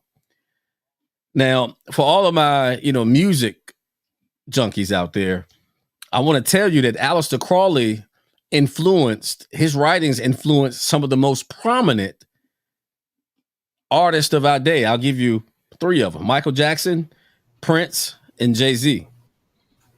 It's like, how do we know this? Well, back in the day, let's start here. In the Law of Thelema, in the book 777, trust me, it's a small book. Go get it, check it out, read it. Maybe it costs you about $4 or $5 now. He actually gave some of the ritualistic practices of Satanism and how to use magic to lure people to follow you. And a few of those things or instances were do things in reverse. Like say one thing but mean another. Use a ton of allegorical speaking. So when people play your music backwards, there's hidden messaging. Also, this backwards thing, instead of walking forward, walk backwards. Michael Jackson is infamously known for the moonwalk. Prince, hide things in secret. Prince did an album called 1999. And if you flip the album upside down, you'll see 666 and a phallic symbol on his album. Just go ahead and check it out if you want to. And Jay-Z, he never tried to hide it. Let me show you this really quick. He never tried to hide it. He kept it out there. He let it be known that Aleister Crowley was, the great leader. I'm going to show this. I'm going to put this up. You share this, brother. Let's see. Which one do I want? Here we go. I made you big on the screen, man. You got it. All right, here we go. Are you seeing this here? Anybody? Is this there? I got it up there. All right, you see that right there? Who is that? That's Jigga Man himself. You see what's on his shirt? Do what thou wilt. Direct quote from Aleister Crowley. That's the whole of the law of Thelema, right there on his shirt. He did an entire Rockaware line, Law of Thelema line. Check it out. I'm not giving you hot air. I encourage you to look these things up for yourself. And if you look over here in the right-hand corner, Mark Dice says, Jay-Z wearing a Do What Thou Wilt sweatshirt, Satanist Aleister Crowley's creed. That's his credo, meaning do whatever you want. Screw everyone else. You are God. And what did Jigga Man call himself? Hove. People ain't catching it. He called himself the God. And now we know why. Interesting. See, I'm learning new shit now. Yeah, I really want people to know that Aleister Crowley influenced rap. The OTO is still alive and is still well right now. And if you really want to know why Tupac Shakur and Biggie Smalls died, along with Big L, is there was a secret meeting. I could bring up an interview where one member of Bone Thugs and Harmony, a few other guys, they'll tell you that they were all invited in the early 90s to a CIA-led meeting where they were introduced to the intention that the CIA had for rap music. And they pretty much made them a very lucrative offer, but they could not tell anybody they were there. However, if they did not accept, they could not tell anybody that the offer was made. And Tupac and Big had every intention of making it known what was going to happen to music and what the agenda was. And now we no longer have them. And if you listen to Tupac's album, Machiavelli, that's why Machiavelli was named Machiavelli. He was saying, yeah, I know they're going to kill me, but I'm still going to live. And Biggie Smalls' next album was a double LP called Ready to Die. Why am I ready to die? Because I'm not willing to go along with this evil, wicked plan. Why was Tupac's album called Machiavelli? Was because he knew he was going to die as well, and he knew his music would live on forever.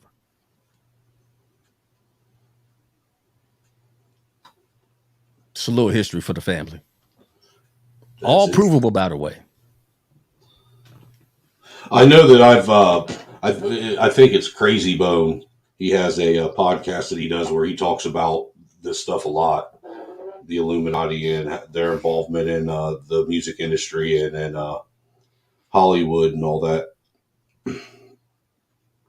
Well, you understand now, Beyonce, let's get to her. Let's touch her really quick. You know, she's a high priestess, you know, and the reason that she is because she sacrificed her firstborn.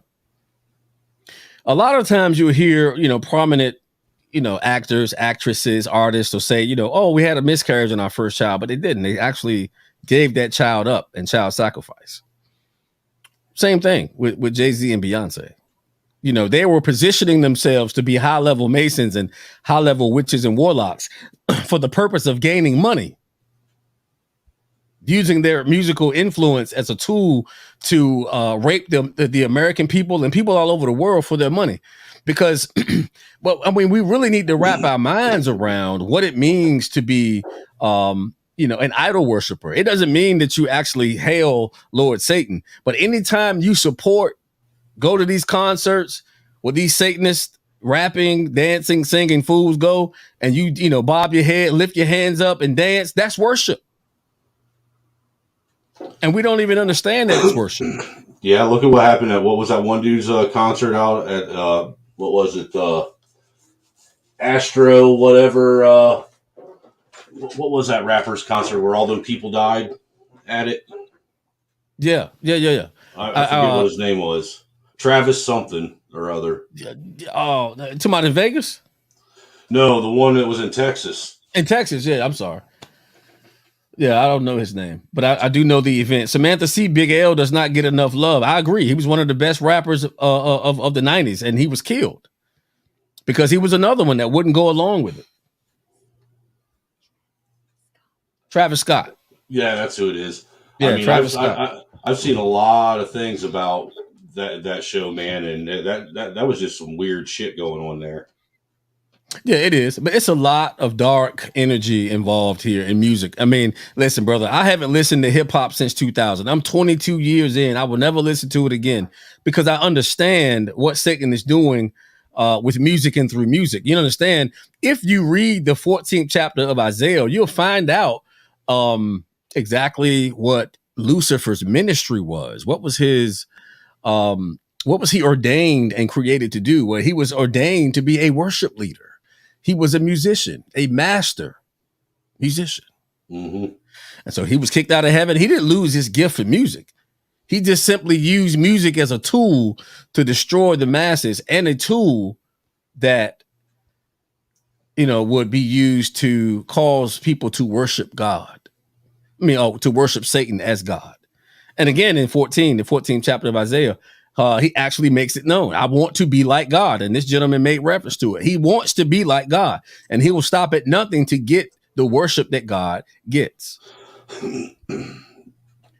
You know, my favorite rap group back in the day was Bone Thug. And I researched everything. And I started to research these guys. They're witches. Witches. Bone Thug and Harmony were warlocks. And if you read the back of their, I mean, I wouldn't suggest you do this. They wrote a curse on the back of their East 1999 album, but you couldn't read it unless you turned it around in a mirror. I mean, that's right. That's seance right there. Right. Mm-hmm. And it was actually a curse of suicide. And if you trace from the year that Bone Thug came out, you would watch that, you know, you would actually pay attention. And if you did pay attention, you'd see that suicide rates went through the roof in this country and was one of the hottest albums in America. And then they didn't even make any quarrel about revealing to the world. And they mocked the Bible with the cloven tongues of fire on top of their heads. I was saying they were like speaking in tongues, but they were evil people. It's just, that's what it is. So again, when he's making reference to Aleister Crowley, there are people that right now that you listen to on the radio that are pupils of Aleister Crowley. Make no mistake about it. And that's all I want to say about that. All right. Given away the greatest secret in occult history. And Crowley said, "What do you mean? I don't even understand it."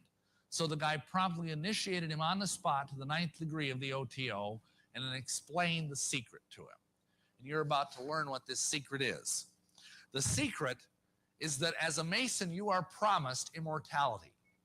If you go to a Masonic funeral, you will hear them discuss the immortality issue. you will hear them promise that they will go to the celestial lodge above and live there forever. How do they get this immortality? They don't believe in Jesus. The name of Jesus is not allowed to be mentioned in the Blue Lodge of Freemasonry. And while there are probably many Masons in this nation that are either nominal or even professing Christians, that doesn't enter into this discussion because it's not mentioned in the funeral. Where do they get their promise of immortality? Simply, the secret that Crowley uncovered, probably through demonic intervention, is the secret that this immortality is conveyed through tantric sex magic. And the kind of sex magic that we're talking about here, unfortunately, is a sexual violation of a little child. Crowley taught that the way you could live forever was by vampirizing little children sexually. And he personally bragged of having slaughtered 150 male children in 1 year. This is why he was called the wickedest man in the world. And this, I apologize that this is so horrible, but Masons are doing this. Not all Masons, please understand me. Probably 1 in 100 knows about this. But this is a significant enough problem that I feel compelled to share it with you. In our ministry, with one accord, we have had to pray for literally hundreds of people who are the relatives of Masons, either children, grandchildren, nephews, nieces, whatever, and they have been sexually violated by their Masonic relatives, often in Masonic temples. This is why the Masons believe that they will live forever. They think every time they defile a little child, they steal some of that child's youth. And if you notice, children that are sexually abused do age more rapidly because their innocence has been stolen. What happens then is they believe that they are accessing alternate universes, alternate realities where they can become as gods. And I believe that this is why, because this man has been was doing these kind of rituals right up until his death in 1947, that we today have an epidemic of child abuse on our hands. Now, the final thing I have to share about this, and then we're going to be closing for the break, is the meaning of this. And this is a very mysterious symbol, which, you've heard all sorts of explanations for it, but I'm going to give you the Masonic Illuminati inner meaning of what this means tonight. And it's going to probably gross you out and astonish you, and I apologize in advance for that. But this is what it means. Crowley reveals the secret behind the all-seeing eye symbol in one of his books, the Book of Thoth, which is a very advanced manual on tarot card readings. And this is the eye of Lucifer. But believe it or not, it corresponds to a human organ that, for lack of a more delicate term, we'll call the rectum, which is kind of ironic when you think about it, that this represents Lucifer. And what this refers to is that the occult archaeometric doctrine of Masonry is that by accessing alternate universes through sodomy, especially of young boys, you can access alternate dimensions of reality through what are called the tunnels of Typhon. Oh, let's stop right there. Now, you remember I showed you earlier a map of the Tree of Life. All right, so this is profoundly interesting and true. Just do your homework. If you want to do your homework, you don't have to go far at all. But to understand that, sodomy, the practice of, having anal sex with a child,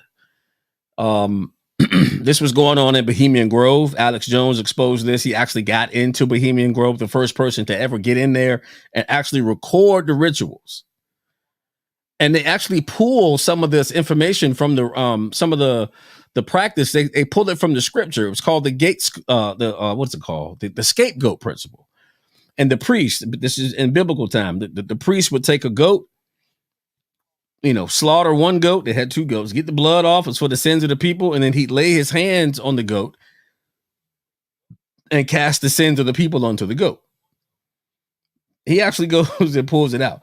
And what they do to the little boy is that they take the little boy, they rape him anally, they generate all the pain that they can on this innocent child, and then they lay their hands and they cast their life, their what they call their morality onto this child, and they curse the child, and they take the youth of the child.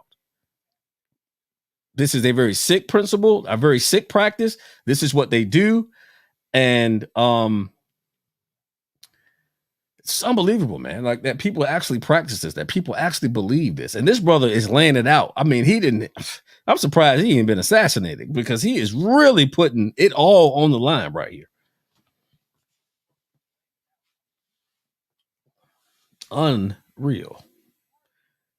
This is sick. This is despicable. But now we understand why boys were being molested at such a high rate in the Catholic Church. Because it's there. These rituals are being practiced there by those people. And I don't think, I'm sure most Catholics don't know anything about it. But those that are in the highest ranking levels of Catholicism, they know.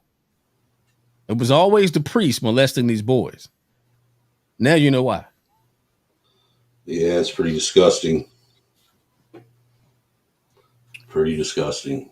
Very vile, man. Very, very, very despicable. Very, very vile practices. Well, I've noticed that, every time you talk about something evil that these people are doing, it always involves the defiling of children. Yes. Now, these are people that want to live forever by a means that's outside of Jesus Christ. So, yeah, they want to destroy the child. They'll throw it's really sinister, because they're in essence ritualistically taking the life of the child and making it their own.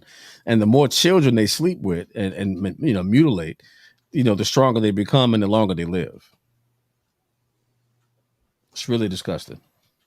Man, I just hope there's a special place in hell for people like that. Yeah, I do too. And again, I just wanted to stop it there, because like I said, the brother's really nailing it down. But just to put it in perspective, just so people know, like, we've seen this before. We've seen these activities. We're seeing it now with the LGBTQ movement. And I had to tell one of my sisters a couple of days ago. I spoke with her and I told her, like, listen, okay, if you're a woman that likes women, I get that, but you can't fly that LGBTQ flag, because that's not about loving anybody. That is about sexually perverting and sexually destroying the innocence of a child, and recruiting children into their movement. It's disgusting. It has nothing to do with two people that love each other. This is an anti-God agenda. This is an anti-God movement. And again, I don't listen. What another person does in the privacy of their own home with their significant others, none of my business. But I tell you this, you can't love God and fly that flag, because that flag is in direct opposition of the Christ. And if you want to know just how deep that opposition runs, just do a little bit of homework on how that flag came to be. They took the rainbow and cursed the rainbow. God used the rainbow as a symbol of promise that he wouldn't destroy the earth with water again. They took the sign that God would not judge. In other words, we're going to take this, we're going to do whatever we want, and God won't judge us. So they took the rainbow and applied it to their sick, nasty, disgusting agenda. So I encourage anybody, hey, listen, you're lesbian, you're gay, you love men, I don't care about that. But you can't fly that flag. Not when you know what it means. You can't fly it.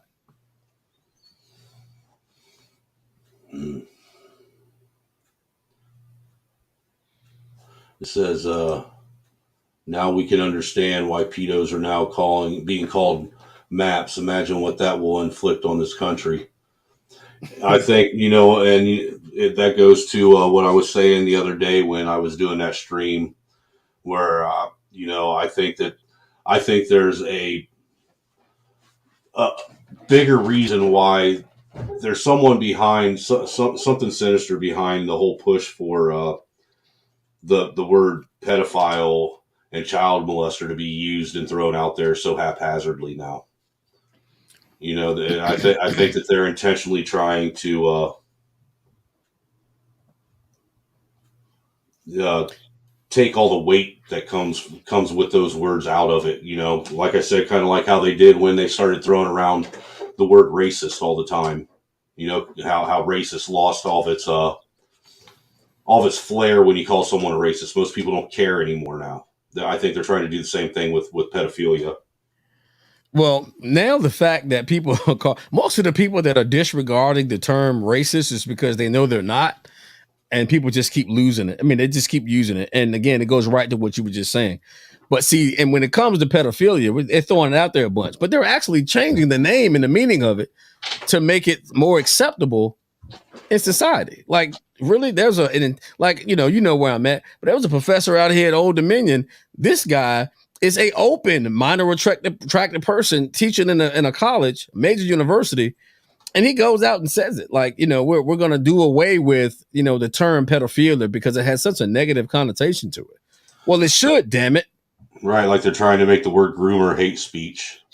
Yeah, they don't, in other words, they want to spread this filth across the nation and across other nations. And again, the people here that are, with us right now, we know this, but again, we're getting the root cause of it. This is where it all comes from. They're still practicing this today. Yeah, I don't have anything else. I don't have to really say a whole lot on this video because, brother, he is covering it all. So whenever you're ready, I'm ready. All right. Life. Well, everything in magic, like everything in the occult, has its yin and yang. It's positive and it's negative. It's good and evil. There's always this dynamism. And so therefore, just like there is a tree of life, there is also a tree of evil. This is called the Qliphot in Hebrew, which translated means harlots. And you'll notice here that all of the names are all evil. And these Typhonian tunnels are the paths between these 10 evil worlds. Now, if you want a little bit more on this than I have time to get into right now, you can read the book Lucifer Dethroned because it does go into it. But here is what is ultimately involved.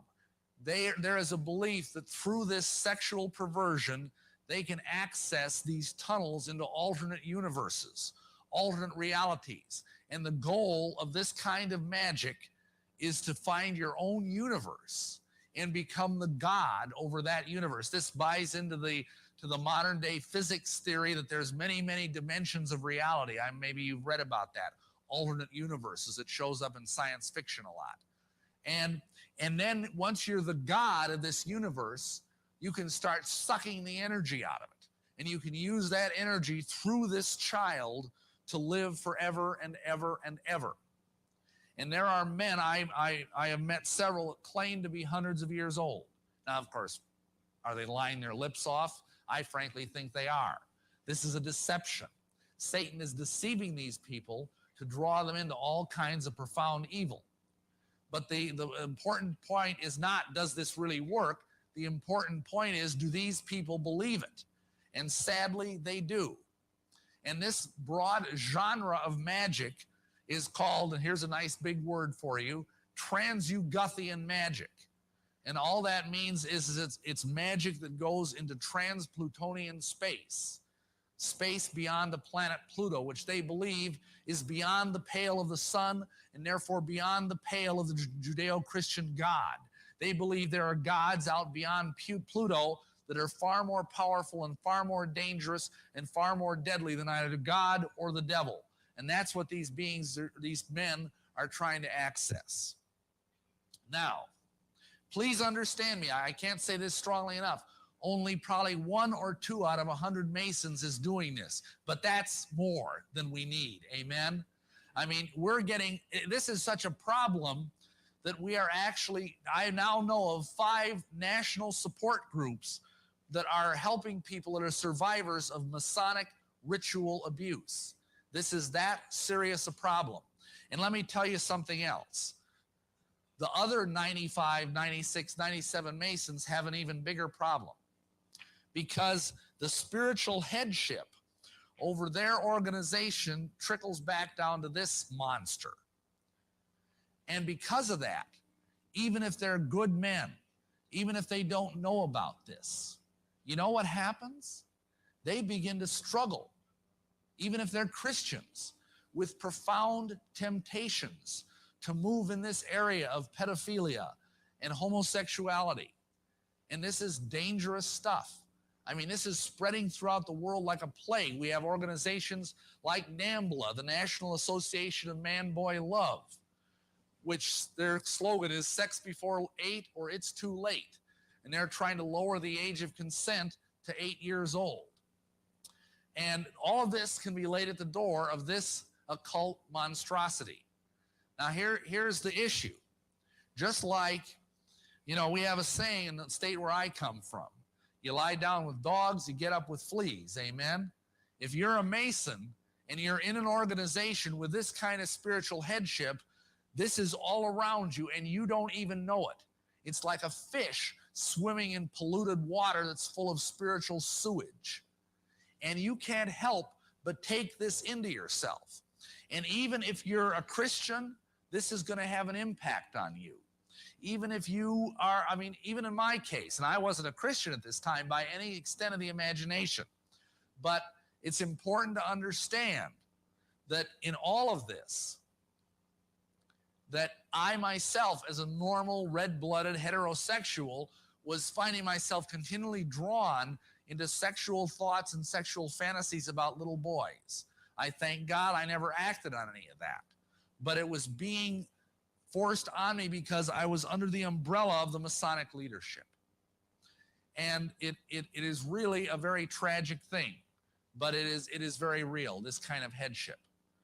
So the bottom line here is that you cannot be a part of this and be a follower of Jesus Christ. I heard another brother say it this way: you cannot at the same time be an intelligent Mason and an intelligent Christian.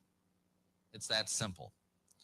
Now, people ask me, what's the big deal about all of this? And I'm going to end this with something a little bit more uplifting, because I know that probably just made the living daylights out of everybody.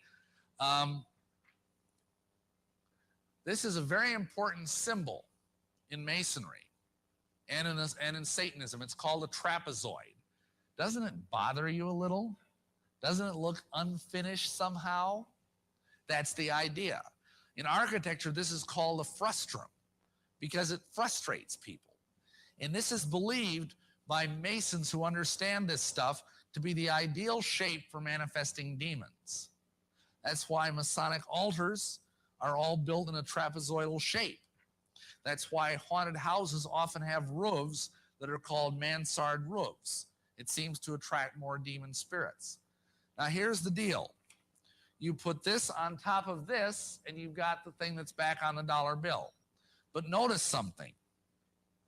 Let's go back to the original symbol. Why is this incomplete? What does that mean? Nothing in this thing is there by accident. Nothing in this symbol is there by accident. This is incomplete because the capstone is missing. What did Jesus Christ say in Matthew 21?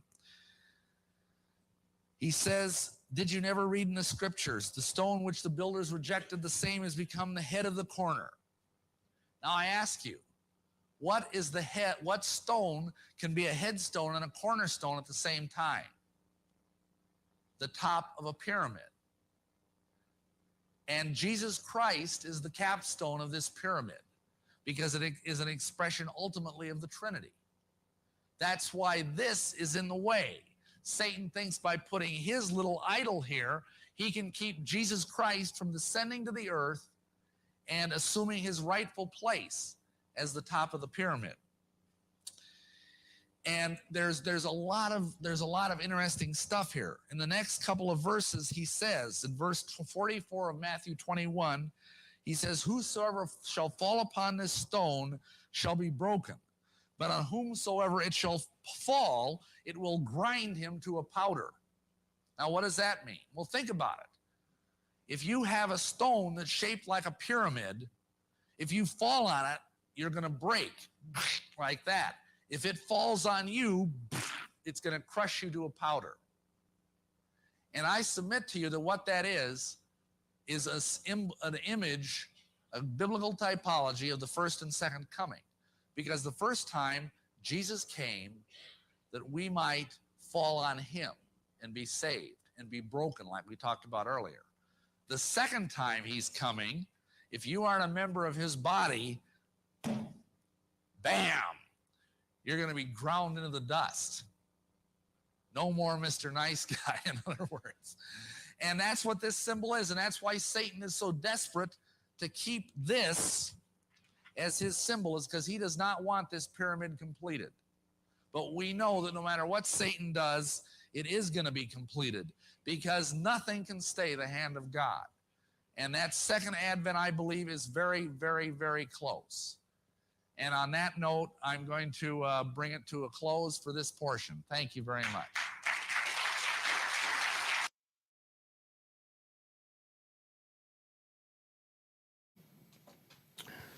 Wow, wow, and wow. Yeah, that was a lot of stuff that stuff, no matter how hard I tried to look into it, I just didn't have enough time to wrap my mind around a lot of it. A lot of it was a lot of new information. Yeah, it was. I definitely learned some new things. A lot of it I already knew about, just because I've studied the occult for so long. I mean, I'm still reading up on the occult.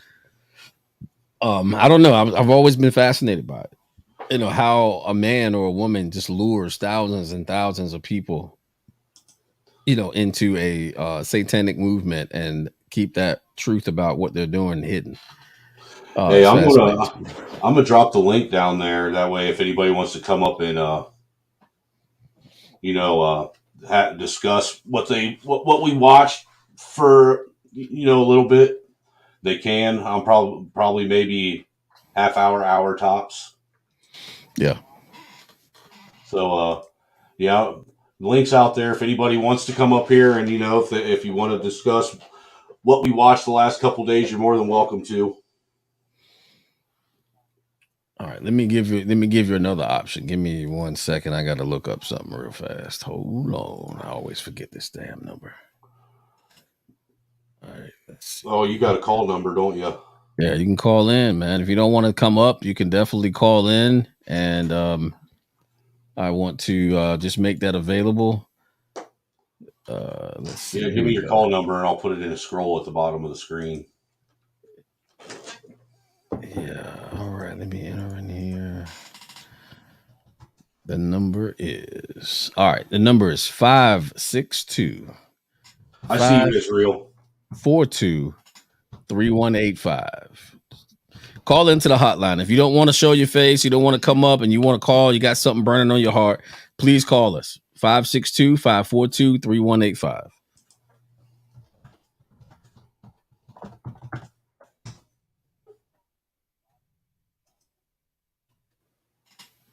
Oh, hold on.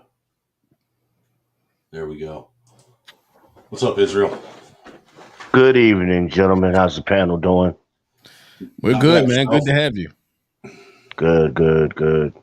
I was just listening in. I figured I'd chime in here and there. But good conversation, good video. Appreciate it. This right here, the snowman in the snow. Actually, it's one of my buddies. He sent it to me, man. Said, dude, you got to watch this. Every now and again, I get something that's a gem sent to me, man, that's worth actually sharing with people. Yeah.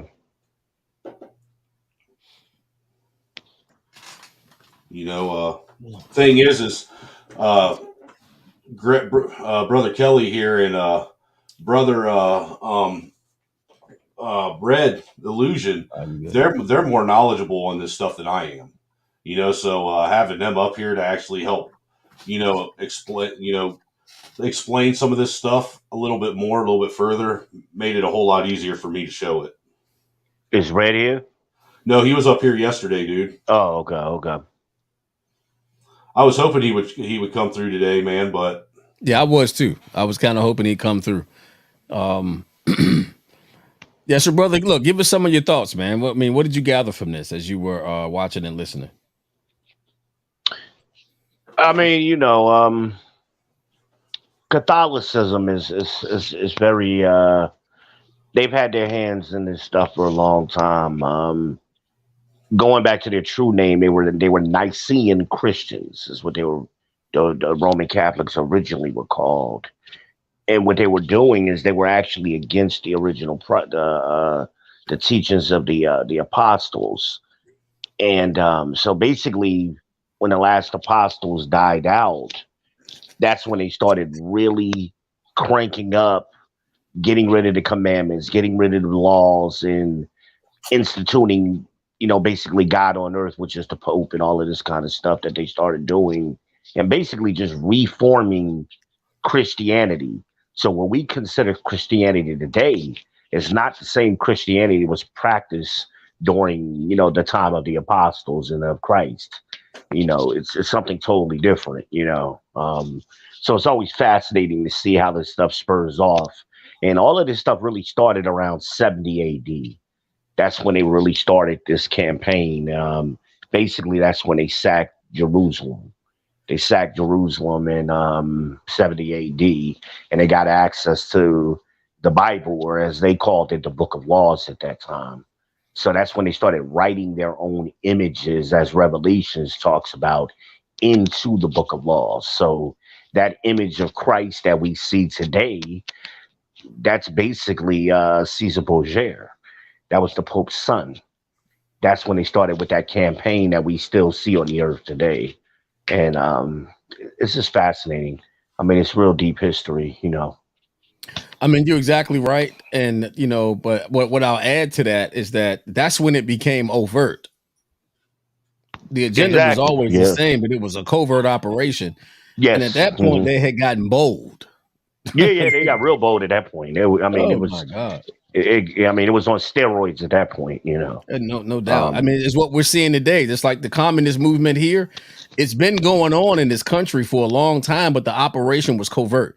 Now, brother, all the gloves are off, all the masks are off, and they've said it all except saying, hey, you know what, we're communists. But they're not hiding no more. And they changed their name. Me and Red was talking about that one night. So this whole thing, what they're trying to rebrand pedophilia, that's their MO. They always have changed names throughout history. This is how, what do they say? The greatest trick the devil ever pulled is convincing the world he doesn't exist. Mm-hmm. How does he do that? By changing his name over and over and over. By rebranding himself. Mm-hmm. Exactly. And he'll steal the identity of other people, and they call that in Western civilization, they call that syncretism.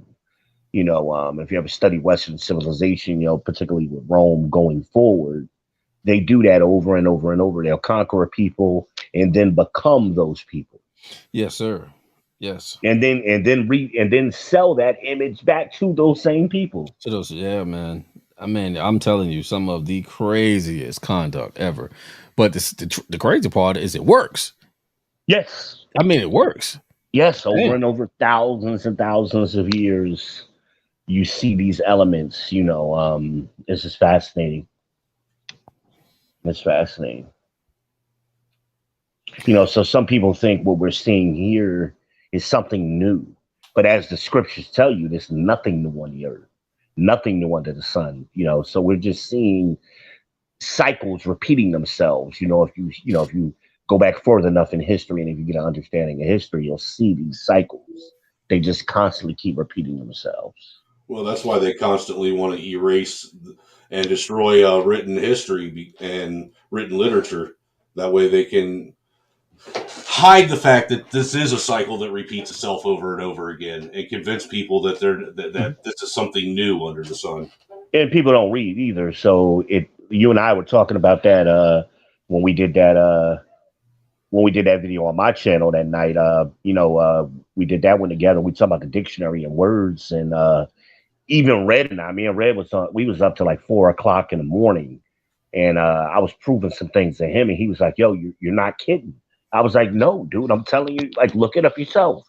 And he looked it up. He was like, "Oh shit, like, I can't believe it," Yeah, I was Yeah, like, yeah. yeah. the level of changes just to definitions of words and stuff it's insane, dude.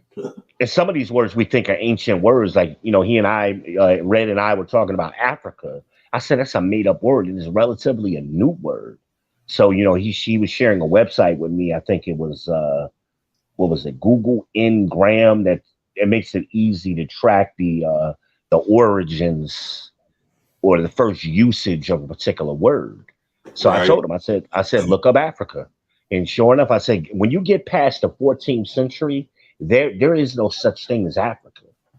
That roughly came around the 1500s, 1550s. So, and he looked it up and he was like, you're not kidding. I said, now look up Leo Africanus. And sure enough, he did. That's where the word Africa comes from Leo Africanus. When was Hey, Leo Africanus born? 1490. thanks for coming through, Samantha P. We appreciate you. Hey, no doubt, man. Hey, brother, you got a channel. Look, will you put your channel link in the chat? Yeah, go ahead and do that for me, Snowman, the People's Podcast, if you would, please. Yeah, give me I'm 1 second. visually challenged, so I got to get a little help sometimes. No, it's all good, man. I just want to make sure I can go over there and give you a sub and Yeah, I appreciate it. support Definitely, what you do, definitely. man. And anybody that's in here, man, that find interest, please go over, get a brother a sub, check out his material. He's hanging out over here, so he's got a brain. That right there is okay with me. All right. There's so many brainless people on YouTube just talking about nothing.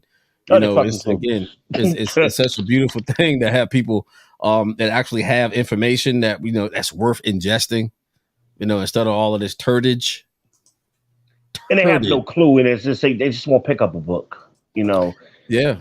because I if you mean, that's start one with of the one ways. book, that's going to lead to another book, and it's going to lead to another book, and people just won't take that first step. And I'm like, the information is here, man. Like, Yeah, what are we talking about here? I agree. Samantha P, good night, sis. Thanks for the shout out. But Always good to yeah, have you around. I was always fascinated with history. That's something.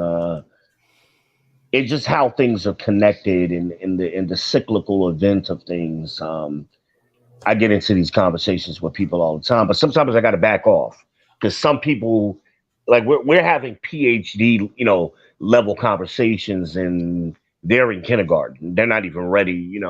They don't have the prerequisite information to even get into these conversations. Some people. So Mhm. I had to stop having conversation with kindergartners. Like, look, you're not ready. You got to get some basics. Well, that's a lot of the reason how me and you got hooked up anyhow. We ended up meeting Yeah, and come to the conclusion that we were on the same page, tired of having these circular arguments going nowhere. yeah, And exactly. nobody actually, coming to the table with any kind of real like answers to how we can change or fix something or do something different. I mean, come with ideas for something. I mean, let's stop having the same argument over and over and over again that you hear every day on every YouTube channel all across YouTube. Well, it becomes an echo chamber, and they're just repeating each other. They have no direct knowledge or any acquire. As we talked about, Snowman, they didn't acquire knowledge. All they have is a little bit of information that they picked up from somebody, but they didn't translate that into any knowledge, any kind of experience or anything. So their conversation is very limited, to whatever their talking points are. But yeah, like I said, I wish Red was here, like, right now, because me and him had a great conversation that night. It was just we was hanging out in the back chat, and we was up to, like, how we do. We was up to like 4 o'clock, man, just Yeah, kicking some of them back chat conversations get pretty deep. we was just kicking it, man. And he was like, "Whoa," So I'm throwing some book titles at him. I'm like, "Yeah, man, this isn't made up shit. People have been studying this for thousands of years." Brother, why do I feel like you and I have been on the panel together before? Could be, could be. I Well, believe you were on a panel that I was on one night. As a matter of fact, well, I'm positive. I'm positive. whose channel? I'm trying to remember whose channel it was. Angry Man or Dr. Hassan Johnson's, Obsidian's. I don't know. I mean, I'm all over the place. So who the hell knows? It could be anybody's channel. BGS. I've been on a couple of his panels. You know, so I'm a little bit. You know, I dib and dab a little bit here, here and there. You know, so I'm everywhere. You know. Yeah. So you know who Trey is, the NBD. Yeah. Okay. I don't think it was over on his side though. I don't think it was that one because I'm not on that channel very much. And I don't think I've ever been on a panel on his channel. No, it wasn't there. But it was somebody that he knows because Trey stopped. I don't remember. It's been a while. But yeah, you know, sometimes I get drawn to these conversations and, you know, I'll hang out and just see what people are talking about, you know, and sometimes I'll jump in. I know, like, I was on Angry Man's channel one night and they were talking about colonialism and, you know, things of that nature. And I got into, and then we were talking about it. We were talking about socialism. That's what interested me. We got into a socialism conversation and, that's what interested me because what they were doing is they were confusing socialism with a socialist country. Those are two different things, you know. But the guys on the panel, they couldn't grasp the difference between the two, you know. But so you know, I get into those conversations every now and then. Yeah, I mean, it's good to get into them. I mean, it's really good to be able to have a real conversation without somebody that just wants to, you know, to throw out the mainstream talking points. It's like we've had enough of that, man. I mean, you know, at this point, these people have been proven liars, and if you're still listening to them, like something's wrong with you. I mean, yeah, I told Snowman that one night. I said, man, I've been doing this shit for 30 years, man. So, you know, I'm from an older generation in the Matrix. So some of these conversations, arguments, this shit was debunked 30 years ago. Yeah. And it's like, what are we talking about? We still talking about this shit? You know? Yeah. Like, are you serious? Yeah, man. I started on this journey at 15 years old, man. 15, where you from? Teenager. I'm from Oklahoma. Okay. Originally, but I grew up in, you know, a couple of places. You know, my early years, I was in, you know, VA out in Franklin, and then I grew up I went down to North Carolina, and from there I went up to Baltimore, and that's where I just, you know, came into my manhood is in the streets of Baltimore, man, and right. You know, it was dangerous, but you know, I've had an interesting journey, man. Been all over the country, been all over other countries. I've seen some really ugly things, some really, you know, beautiful things too. And, you know, I think that the thing that I take away from all my experiences is that humanity is a fascinating experience. It's a fascinating collection of just interesting beings, some good, some bad. I think you can take something from everyone, no matter whether they're good or bad. But yeah, I'm in love with human beings. That's why, you know, I believe that we can accomplish anything that we put our minds to, as long as we understand what it is our minds are put on. And if, you know, whether that's a good thing or a bad thing, it applies on both sides. You know, you can accomplish any bad thing if, you know, and if you got a bunch of people that really feel strongly about something and they put their energy and their strength into it. But I want to, you know, give you a salute, man. And, you know, if you're in this vein right here, if you're in this, in this line of thought right here, I mean, you're one of the rare ones because there aren't that many. And there are tons of us that, you know, that really feel this way, but there's not many of us that are openly speak about it. Right. I understand what you mean. Yeah, the reason I asked where you were from, you know, particularly, you know, Baltimore, you would see a lot of the Masonic symbols. When you look at some of these older cities, a little bit in Baltimore, Philly, definitely, or Pennsylvania, you know, definitely in Philly. Yeah. You know, Northern Jersey.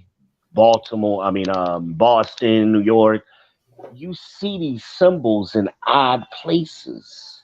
Mm-hmm. You know, on a manhole cover, on a brick, on the curb of you know, you're like, what the hell is that doing here? Washington is like that. You'll see that in Washington, D.C. too. Yeah, I was talking about that earlier. You see these symbols all over the country, you know, especially in, you know, the original 13 colonies. You know, you don't see it so much out west. But on the East Coast, you see it in them older cities. It's like, yo, this shit is real. I mean, even our gas stations use this symbolism. How about Citgo? Citgo is a pyramid with a missing capstone. How about Exxon, the double cross of England, meaning you've been double crossed?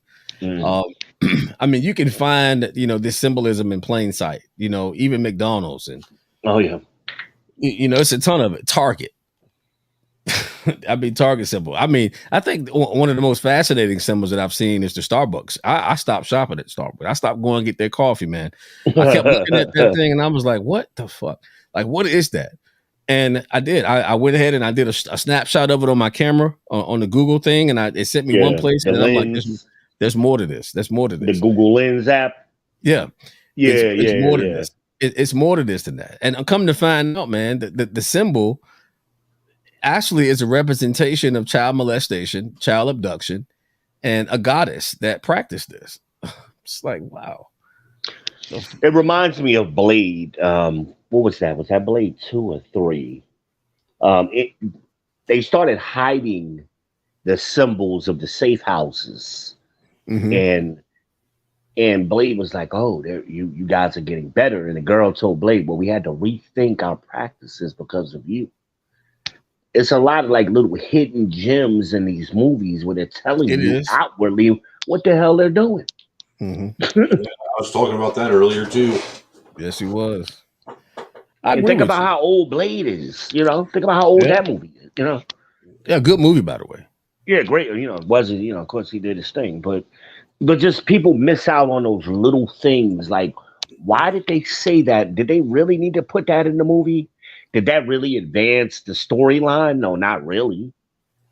No, but it definitely didn't. But it was there for a purpose. It wasn't accidental. You know, right? I agree with you.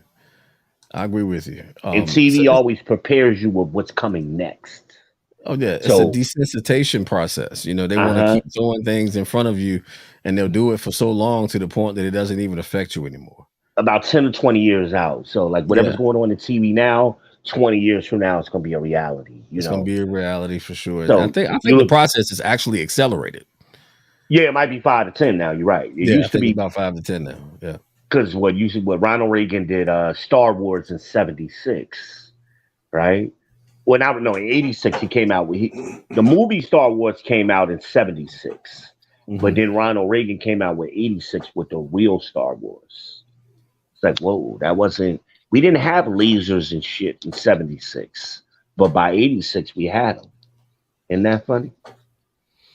And then you look at all those virus movies from 20 years ago. Oh hell yeah! Contagion and what Divergent was one of my favorites. Contagion, 12 Monkeys. 12 Monkeys. Yes. Yeah, all of those movies came out like 20 years ago. Quick shout out to Saves the Highway, man, for the cow shaft and supporting the channel. Greatly appreciated, my brother. You always support every time you come on. Yeah, that's what's up, man. Well, we appreciate the support. Look, we definitely appreciate the support. I mean, if you're going to support something that's actually giving to you. And I say this all the time on my own channel. Listen, if the ministry is a blessing to you, be a blessing to the ministry, because that's what we're doing. This is work. This is a ministry. And it's not along religious lines. It's along reality lines. And you know, I'm not under the persuasion that, you know, the word of God or, our faith in God is something other than reality. But what we talk about, the things that we talk about is real. All right. It's not, it's not hocus pocus. It's not kabuki theater. It's real. If it wasn't real, they wouldn't be trying to shut it down. That's my point. I was just about to say that. And Snowman finished my sentence, but it's the truth. If it wasn't worth anything, then it wouldn't be an attack on it. Like I'm a firm believer. If you on YouTube and you ain't been in YouTube jail, you ain't talk about nothing.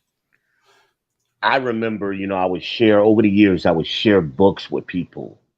And then, somebody will, every now and then somebody, hey, what was that book you told me about? And I'll go to Amazon to get the link for them. And this book might have been like $15-20 10 years ago. That same book today is like $100-200. I'm like, are you shitting me? So as the truth starts coming out, they raise the price of them books. Dude, a used copy of the CFR on Amazon cost me like $35. Wow. Why? It shouldn't even cost that much. I mean, that book should be a penny by now. But this is what they're doing, man. When the more the truth comes out, them books are going up. up and up and up and The up. truth of the matter is, it seems like any kind of literature that you buy on Amazon or any online place, they're charging you through the roof, man, for it, unless it's just bullshit propaganda. But certain topics, though, like when you especially start getting onto these lines of information, I mean, they're skyrocketing, especially if somebody does a video or anything on it like that. Oh man, it'll skyrocket. It's amazing. Yeah, what's that Like one book about the Fauci and the whole AIDS epidemic thing that they have on Amazon? I forget what it's called. It has something to do with that, and that book it's selling for like thousands of dollars. mm, don't surprise me. Like what I was telling y'all about 70 AD. There was a book on that topic called Russian Icons, where they actually show them painting themselves into their book. Like they show that the real pictures of them doing it. That book used to be about $50. Good luck even finding a copy, and if you find a copy, it's about $2,000 right now. Well, look, I mean, both of these $1,000 books, you know what I mean? I'm hoping y'all send me one. I appreciate it. I know y'all loaded. So yeah, ship the real Greg Kelly one of those. And man, I greatly appreciate it, man. I mean, damn, I want one of those books. I'm poor, so I know you guys are loaded. You guys are Hell, I wish. YouTube icons, and you guys are legends out here. On a serious note, I mean, I want everybody to know this, man. Like, really, indeed, truthfully, like, don't take streams like this for granted, y'all. Because as time passes, it's going to be more and more difficult to tell the truth. So don't take it for granted. If you can support the channel, man, support the channel. Because it takes money to make this happen. It takes money to get, equipment. People got to spend hours and stuff. And I believe that every laborer is worthy of his hire. We put a lot of work in. You know what I'm saying? So if you can support the channels, man, support the channels. $1 here, $5 here, doesn't matter. If this information does anything, adds anything to your life, be a blessing to those that put forth the information and put the work in to get it out, man. I believe in that. I really believe in that. People have supported me over the time that I've been on YouTube. It's only been about 2 years, and I don't have a lot of traction, a lot of followers, but I believe in putting out good content. It was nothing but a blessing that I ran across Snowman, and now guess what? I done met another brother. But anybody, if you see like old dictionaries, get them, hold on to them, and especially any books from like 1800s and earlier, you hold on to those things because they're changing the shit. They're changing it. The newer the newer dictionaries are being changed almost every 10 to 15 years now, and that's crazy. And you can go back and look. What was that the dictionary you had the other night, Snowman? What was it? 60s? This one that I keep on my desk. It's Yeah. some Webster's from 1967. Right. Yeah. So yeah, you find them old dictionaries, and the older you can track how words change, and it matters. It matters. Words matter. Very interesting. That's how they can manipulate us because we don't know what words mean, and that's why everybody runs around calling everything racist. They don't even know what the fuck racist means. They're mixing it up with prejudice and with bigotry. That's what they think it means. Well, I even have another. I have another. It's the American Everyday Dictionary that's from 1953. Yeah, get them as early as you can get them. I remember when I don't know how old you guys are, but Snowman's like me, Gen X. But when we were kids, the supermarkets always had that dictionary encyclopedia of the week. Remember that, Snowman? You bought a certain amount of groceries. And you got the yeah. Yeah, I remember when the encyclopedia salesman would come door to door, and he would give you like letters or A through J, and then you'd make payments on the rest of them, and yeah, information was being sold then. I have a Cambridge Unabridged Dictionary from 1955. Yeah, you hold on to Um, them old ones, man. those are the dictionaries, and people have really lost the value of language. They've lost the value of rightly being able to define words. And it's crazy because people look at you like you're crazy because they'll say something and you pretty much give them the definition of the word they're using by your response, and they be like, "Well, I didn't mean that." And I'm like, "Well, okay, well, you don't get to take a word and Right, the create your word own means definition this for it." thing. This is Like, what it what? means. Like, You damn. can't just Like, make up your own definition. yeah, I'm This is with what you it on that. Like, you means. just don't make your own damn meaning for a word. A word means what it means. You don't get to change it because you don't like it. Same thing with the Bibles. You find the old Bibles, particularly again 1800s, 1700s, earlier. The earlier editions of the King James Version Bibles. You hold on to them things, man. They're gold, man. They're gold. Yeah, man. Look, a matter of fact, I shared this with Snowman the other day. I have a very, very old Bible, and I read it, man, and it's like one of the things that I really thought was profound was the original text in the very first chapter of the Bible really gives you interesting perspective. It says in the beginning, God created the heavens and the earth, and the earth was without form and void. And he said, let there be light, and there was light. Um, and then, what was interesting is that when he created man, he told man and woman to, hey, conquer the earth, subdue it, but replenish it, replenish it. And then it changed when the Schofield Bible hit the scene, and it took replenish out, and it says fill the earth. But the original writing doesn't say that. Even if you translate it from Aramaic, it says replenish. Why is it replenish? And then on top of that, over in Genesis 6, we see that there was some bad things going on, and there was a process beginning, and then in Genesis 8 there was a flood. The earth was destroyed by a flood, and then guess what? There were some people inside of an ark that came out, and they began to replenish the earth. And many people don't like to discuss the fact that the earth is older than what many people know and believe, and that we're not, the first species of creatures that have been here. We are, human beings, we are, but we're not the first or the second. I don't believe we're the third set of humans that have existed on this planet, and this earth has been destroyed multiple times and redone. And I just took that root. So they took a word out, and it changes the entire meaning of the sentence. Right. That's my And that's point. what I'm pointing at, because that's what you're speaking to. It took the word out. It just said, just feel the earth. No, but the original text says replenish.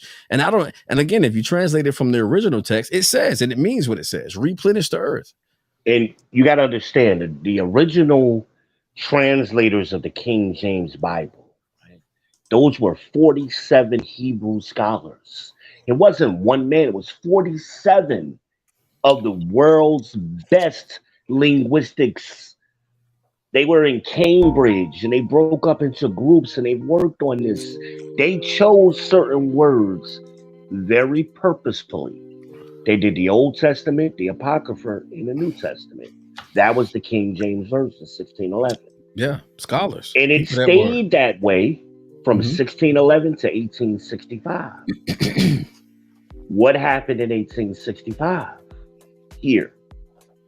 Why is that year significant? Wasn't that the end of the Civil War? Yes.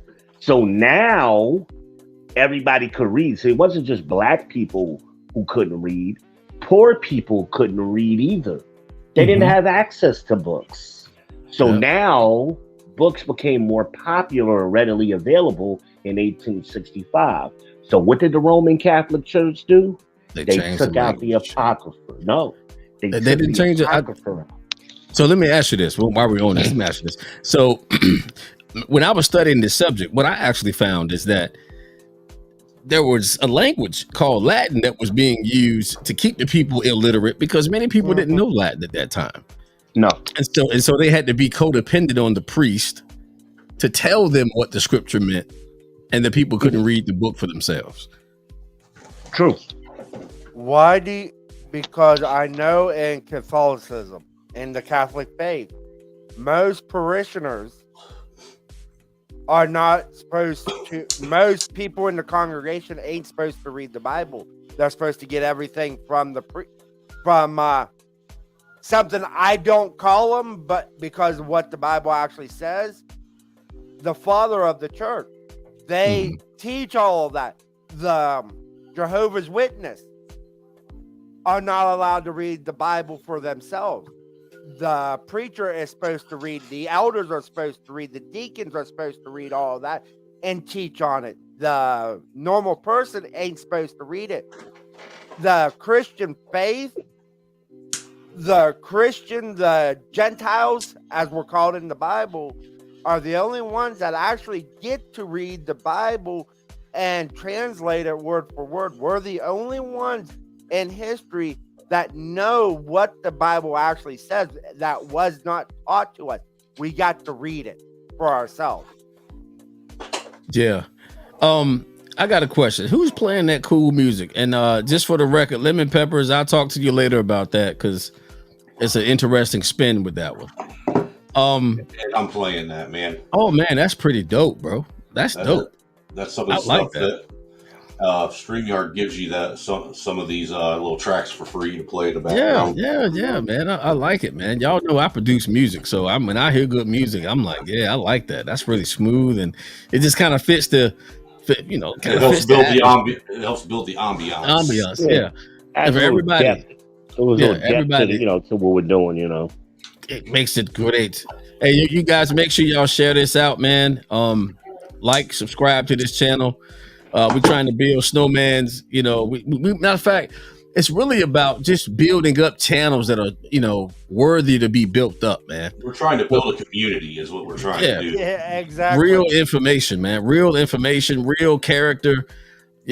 Just we're trying to do something different over here. We don't want no nonsense. We welcome the trolls, but we don't want people over here that ain't talking about nothing. So make sure you make sure you share this. Make sure you go sub AC. I done lost my damn. What's your name, brother? You told me. The Ben Israel. You can find me on the People's Podcast. The People's Podcast. I put your link out there earlier. My woman had already been over there. You got a sub. I'm gonna sub you when we get off of here. I've subbed to you. Yep, AC sub. He sent me a message. We're gonna sub. We're gonna keep pushing it out because it's time for people to stand up and tell the truth and not be afraid of the blowback for being real. Period. Hey, you want to hear? You want to know something ironic? You know how it was just a few days ago I was telling you about that dude Nicholson, 1969. We were talking about the transhumanism, and I was telling you to go check this page out. He just dropped a brand new video a day ago. Oh, we got to check that out for the first time in a year and a half. Got to check that out.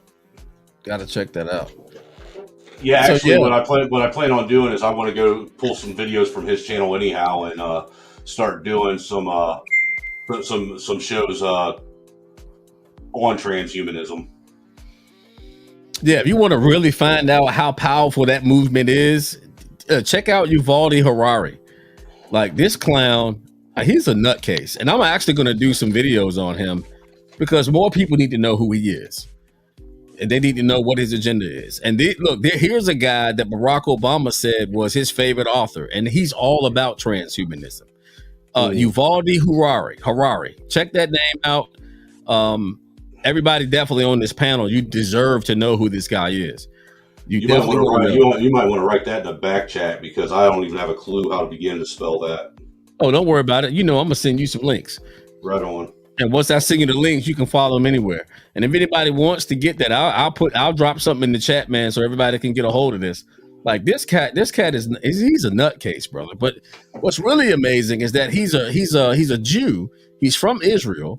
He's against God, and is at war with God's creation because he was upset that God said he can't be in love with a man. Interesting. And so, because there are some, if you go over to Greg's channel, I'm not going to put my brother out there. There are some videos on his channel about the man. There Oh, are yeah. videos about the man he's talking about. If you go over to Greg's channel, I'm thinking 3 or 4 months ago is when you did them, Greg, Yep. or was I it did. longer than that? No, it's about 3 months ago. It might have been 2 months. I don't think. Yeah, it's probably 3 months ago. But you need to know who he is, man. I mean, Yeah. God, man, it's ridiculous, guys. Well, It's as ridiculous. Lemon Pepper, I could give you a really suitable explanation on it, contradictions in the Bible. That's man putting his handiwork into it. Exactly. Yeah, and by the way, in the video we just watched, pretty much spoke to that reality. People have taken this and twisted it and used it. Listen, the scripture is so powerful, man. The word of God is so powerful. A lot of people just want to try to use it as an influencing tool. Let me say a tool of influence to sway people to follow them and get the power for themselves. And this is the epitome of what Satanism is. As prophesied. As prophesied. I like this guy already. That's why I liked him too. Me and him, first time me and him chopped it up, we kind of hit it all through, real nice. You know what I'm saying? Plus we were sitting there dogging on the same dude on the same stream, so that kind of helped. Yeah, listen. Me and the Snowman, we're supposed to make an appearance on Tony Dodge's channel. We got some things to say. I haven't gotten the info yet. Maybe I'll make it over there if I'm invited back. I did get the invite. Definitely got the invite for Snowman. And I'm going to tell you why I'm willing to go there. It's because, listen, we got enough problems in the world to worry about than sitting around being in a war with everybody that we in. It doesn't make any sense for us to fight amongst ourselves, in essence, is what I'm trying to say. So, we're going to go over there. We're going to make some peace, man. We're going to talk about some things. Whenever Tony decides to send me this the link. But I want you to know, man, what Snowman is talking about when he says we're trying to build a community, it's a fact that we're trying to establish something that people can turn to get real information, to get real truth without all the drama. Like, it's so stupid. It's so dumb. Why does there have to be an argument on every panel? It just doesn't, man. I know shit sells, but we don't have no shit over here for sale, people. Okay, we sell toilet paper. We wipe shit up. Love you, brother Greg. Love you, brother Greg. You're one of a kind. I will say that. Well, like I said, it was almost like I said the other day, man. I think that you and I were supposed to meet each other anyway. It was just. I know that the circumstances were meant to be a different way, but it just came together way too easy. Gather yourselves together. Oh yeah, man. The spirit draws and it bears witness. You know what I'm saying? None of us are perfect, but when righteousness is in your heart, man, when you're in the presence of real people. I'm a firm believer of that. And so, like, I knew just sitting back watching Snowman, I'm like, I like this guy. Okay, he made a bonehead move, but who hasn't? I'm not gonna let nobody crucify him. I didn't even know the brother at this time. I'm like, I'm not gonna let nobody just crucify the brother. So I showed up and we hit it off. I told him what my thoughts were. I disappeared. I was at work. You know what I'm saying? I was so compelled to talk to him that I put myself, I work from home, and you know what I'm saying? I was like, look, I got to get off of this phone right now, and I got to go holler at this brother, man.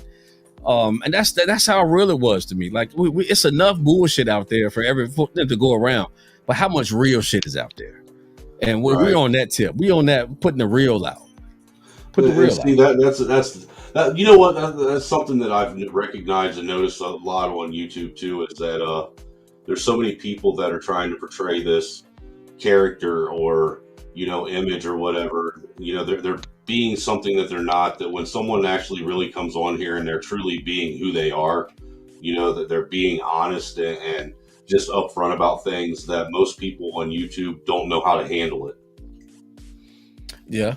I told you earlier, it's a famine of reality in the world, man. We're living in a fictitious world. We listening to CNN, listening to MSNBC, listening to CBS, listen to all of these, bought and paid for media outlets. It's kind of hard to even decipher the truth from a lie in the minds of some people.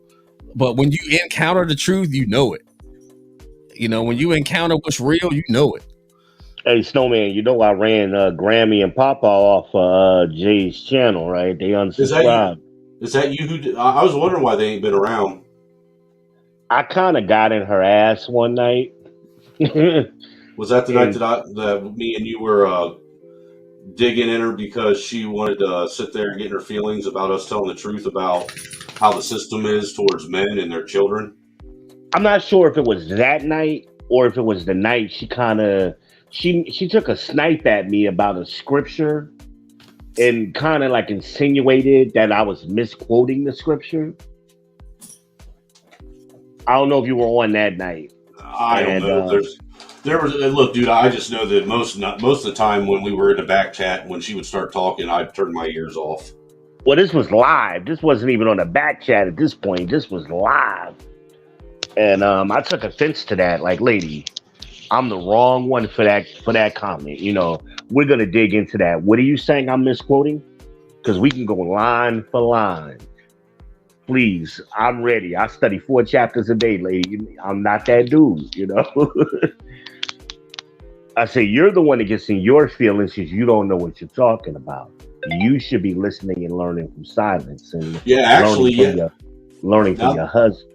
Now that you mention it and bring that up, you know, that's how I felt when I met you too, because I had, you know, I was having the conundrum of how am I as a man who's not been, who hasn't studied and been, you know, affluent in the word and in the scripture for so many years, how am I supposed to teach my family like I'm supposed to as the head of the household? You know, and know that I'm teaching them properly. You know. And did I give you an answer? Yes, you did. Oh, God. Yes, I mean, you know, the Lord always puts, you know, people in your life for purposes, man. I believe this. And you can talk to Sugar Baby. She'll tell you, I don't have nobody in my life that don't add to me. Period. My circle is small for a reason. And it's small because, you know, you just can't. I'm not going to connect myself with anybody. The scripture says don't be unequally yoked with unbelievers. And I'm not going to yoke with a bunch of people just so I can get a bunch of views and I can get, you know, a bunch of subs. Like, I'll take the organic growth over fabricated growth any day. That's what you made a statement last Tuesday. You said you rather have quality over quantity all day. Yeah, I'd rather have the 70 real subscribers that I got than, you know, thousands of fake ones. Yeah, I would too. Well, yeah, you're gonna get some money if you're gonna get some money if you got the fake ones. But I mean, I'm just authentic. I believe in being true. And to just give me the people that really want what I'm giving out. I'm not going to sell out myself. I'm not going to sell my character out. I'm not going to be somebody I'm not so I can get subs. Shout out to the real ones. And it kind of goes into what you said, you know, you're gonna know the truth when you hear it if you're of God. Right. And it's gonna resonate with you because we operate on a certain frequency, and when you hear it, it's kind of like a oh shit moment. It's like, wait a minute, there's something different about this dude. I'm vibing with him, you know. Let me get some more, right? You know, and you don't get that feeling, for lack of a better word, from everybody, but you get it from certain people, and you're like, okay, wait a minute, this cat's cut a little different, man. Let me hear some more. And it works the opposite way. When people aren't of God, they immediately get repulsed by that spirit. Yes, they do. It almost it's like it makes them sick to their stomach to even hear it. And what does the scripture say? When the truth comes out, Satan will immediately come and cast thee away. I've seen that shit, man. I'll just be talking to somebody, and you know, it'd be 3 of us, and we're talking about scriptures, and immediately something happened. That person got to go. Like, wait a minute, where you going, man? We having a conversation. No, I gotta go. You know, the house is on fire. You're like, wait a minute, what? Like, the house caught on fire in a few seconds. I'm telling you, it happens. Or somebody's phone automatically drops a call, or I've seen it with my own eyes. Even when we're not even on the phone, I've seen it in person. You know, where that negative energy, you'll see it on that person, and they'll just immediately got to go away. The scripture predicted that. Satan will come immediately, it said, and cast thee away. Yeah, I've it been comes. You'll see it. I'm like, oh shit. I've been calling my representative up in DC, and I've been telling him one phrase from the Bible every time I talk to him. I say, whatever happens in darkness will always come to light according to God's word. And he gets so pissed off at me because that's how I end every phone call with him. And when he comes down and does rallies and stuff, I will go up to him. I will be the last one in line, and I'll say, what happens in darkness will always be shown in the light of day by God's word. And he just gets upset at me You because working, huh? I'm telling him I'm watching. God's watching you and telling me what's going on. Me personally, I think you need to stop engaging with federal level officials and focus. You need to get a hold of your state representatives. I talk to my state person and I talk to my county commissioners. Believe me, I'm not. Greg made said something about me. He said when I was doing all my stuff, he said I was one of the hardest working men on YouTube. I do more than I say here on this platform. I'm in contact with county commissioners, my state representatives. I do more than what I say what I do. Right. I'm just saying. What are you trying to accomplish? I'm trying to get our country back in the hands where it belongs, in our freaking hands. And I'm telling them I will campaign. I will support the person that if they don't do what the people around here want them to do, I will tell someone to run, and I will share them more than I share my the ones in office. They know that I mean business when I do it. And where are you located? In Alabama. Oh, okay. You're down there with Jay. Okay.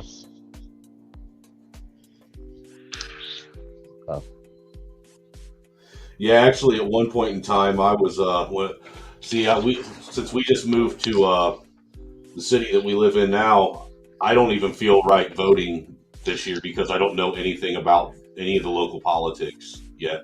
We've only been here for a couple months. That ain't enough time to get familiar. Oh, so all men are getting together and we're gonna write in Kevin Samuels. So that's perfect. Just go down and write in Kevin Samuels for everything. There you go. That's a good idea. There we go. That was BGS came up with that idea, and I said that's fucking brilliant. But that is fucking brilliant. I know when we lived in Ohio over in St. Mary's, I was actually planning on running for the mayor in the city, and I actually had like 4 of the major businesses in town that were going to back me and help fund my campaign. No, that wasn't BGS. I'm sorry. That was Bernard Riley. Bernard Riley came. We were on that, and somebody said, "Hey, we're gonna write in Bugs Bunny," and then somebody said, "No, better yet, let's all write in Kevin Samuels to really piss off what's the girl, Tiffany Cross?" Yeah. Yeah. So all of the men are gonna get together at this election, and we're writing in Kevin Samuels for everything because we want men's voices to be known politically. No doubt. I'm gonna step away for a second, fellas. Right on. All right. But yeah, dude, actually what I was trying to do the year that I was going to run for mayor is I was going out and I was trying to get everybody that was Gen Xer, my age, to everybody to go and pick one of the, basically city seats that were going to be opened up and run for one of them. That way we could in one fell swoop eradicate all the old money and bring new fresh ideas into the town. So what we have to do is we got to understand biology, environment equal culture.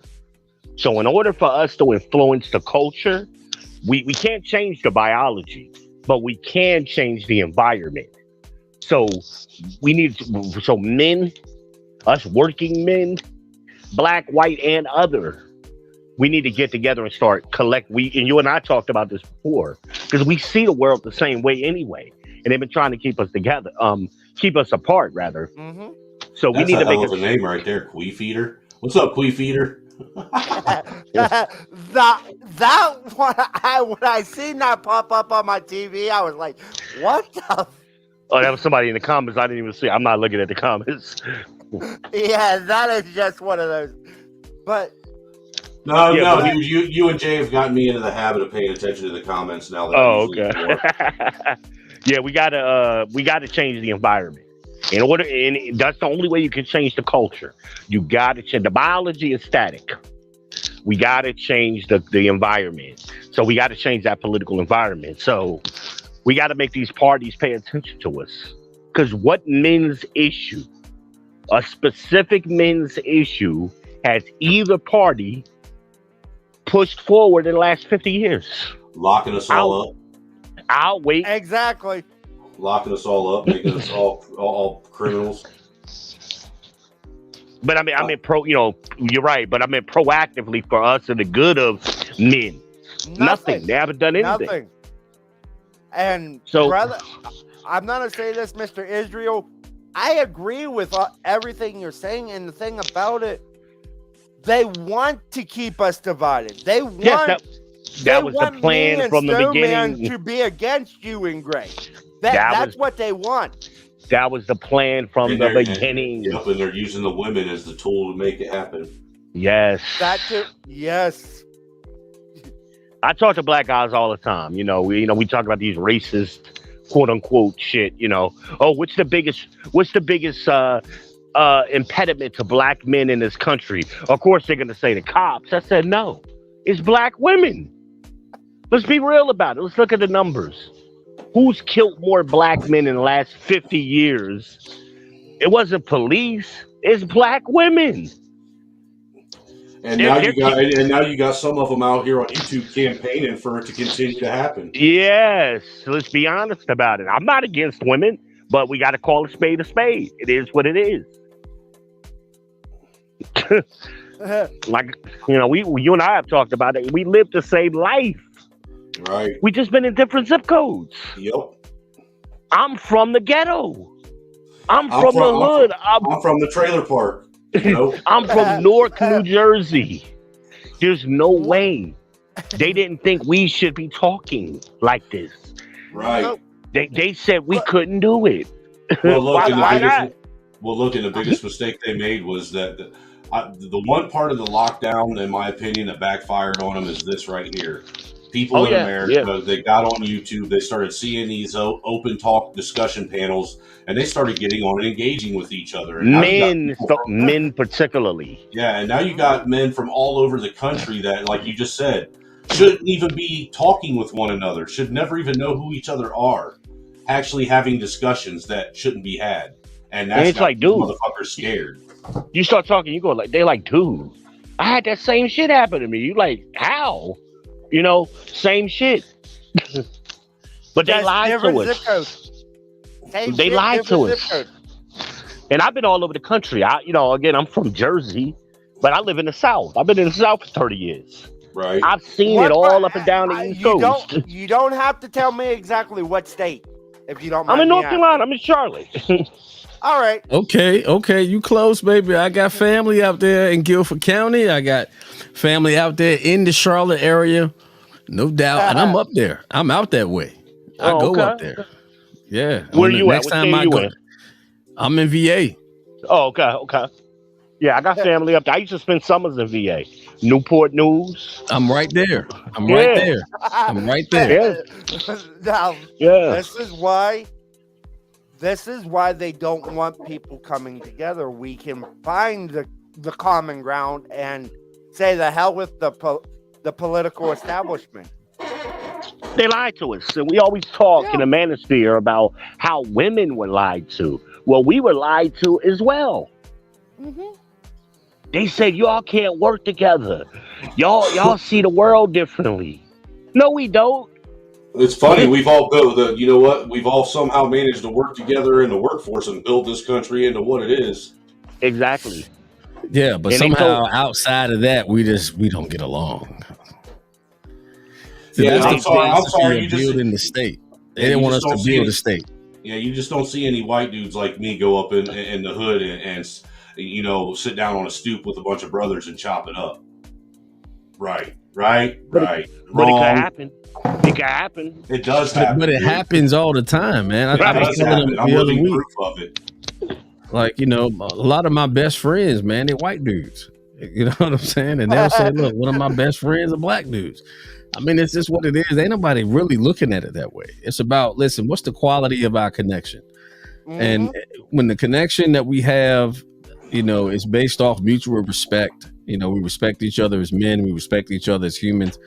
Like, race never plays a part unless somebody comes in and tries to intoxicate the relationship with racism. Right. Racism is an economic concept. It is. Very rarely does it get down to an individual. Most of us don't have that kind of money. So most of the time it's a group sport. And Dr. Claude Anderson said it's a power struggle between groups of people. They're competing for wealth, power, and resources. That's what racism is. Dude, what's it He doing? killing it. Hey, killing Buck, dude. Hold on. I got to give you something. Just give me 1 second. So when people start talking that bullshit, oh, he doesn't like me, he's racist. No, he's prejudiced. He's a bigot, but he's not racist. See see, Greg, that's what I was telling you last night. Remember, we was having this discussion that there is a difference between racism and prejudice. Yeah. Because It's a power struggle. Because racism is believing your kind, like for me, thinking white people are superior to you guys. You ain't No, white, I quit think lying. you. But that's prejudice. Yeah. That's prejudice. So let me give you another example. Let me put it in layman's terms, right? So a prejudice statement would be those black people show love chicken. Racism would be I'm going to use my wealth, power, and resources to make it so you can only buy chicken. Yeah. That's the difference. Yeah. Yeah. The impact level is way different. Because somebody could say something, but the true racists are those that intervene financially to see it, to see the type of dynamic they want to see. Like, for instance, I was sharing this earlier about, hip hop music and the CIA influence. Like, the real racists, the people that have the money that can make things happen, nationally and internationally, those people wanted to use music as a weapon to create a subculture. And they did. That would dominate black communities and, minority groups. And it also crossed over. It crossed over into white communities as well. And I'm telling you, the people that are hollering racism, they're not really racist. They just want to dominate everyone. They want everybody. And they finally found a tool that would cross over racial lines. So I agree with you on that. I'm gonna ask this question. Think about how rich Al Sharpton, Jesse Jackson got off of race baiting. Why would they want that to go away? I'm just saying. Al Sharpton is a fraud. I know. Greg, me and you've had this discussion. Yeah, I know he's a fraud, but he's a black opportunist. Me and Op was talking about this the other day, and we were somebody brought up Marissa Alexander. And I don't know if y'all remember her. Well, that was the young lady down in Florida right after Trayvon Martin, who got 20 years for firing the quote-unquote warning shot. Y'all remember? Yes. Okay. So, here's the truth. Al Sharpton got involved with the Rainbow Coalition, and all of the sisterhood groups got involved. And they got her out of jail. She was supposed to stay in jail, because she actually did the shit. It wasn't a warning shot. She tried to shoot the damn man. She was under a restraining order. She wasn't even supposed to be at his house. And they measured the bullet was 10 inches over his son's head. She just didn't know how to shoot. But that never really came out mainstream.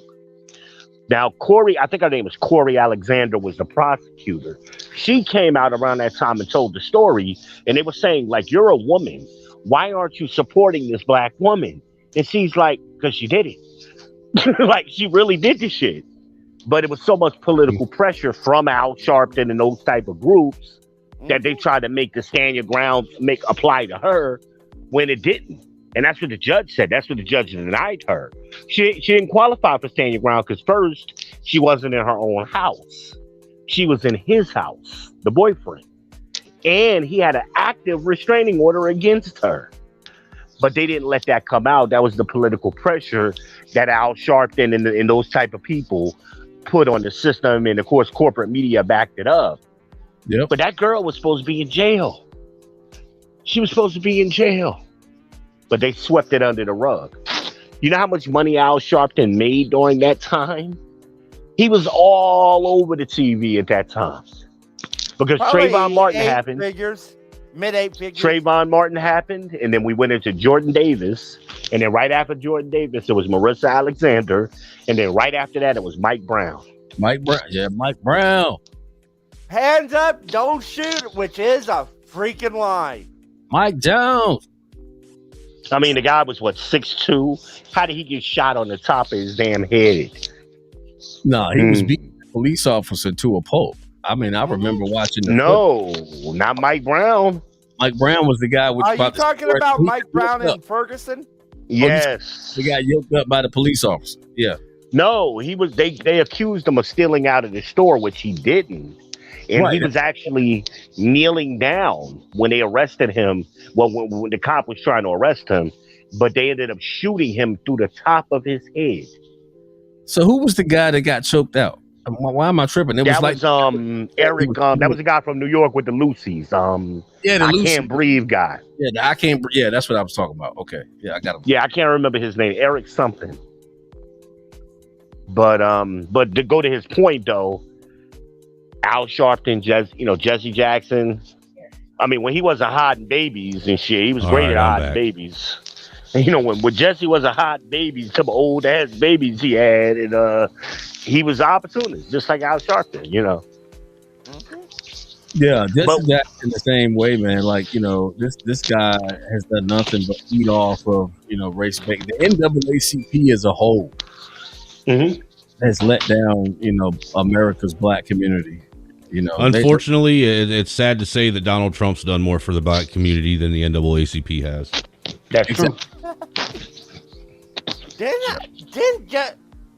And you guys can correct me if I'm wrong, didn't Jesse Jackson give Donald Trump an award where he was on stage with Muhammad Ali and Rosa Parks for helping the black community in New York City? Yes. Wasn't that Jesse Yes, he did. Jackson?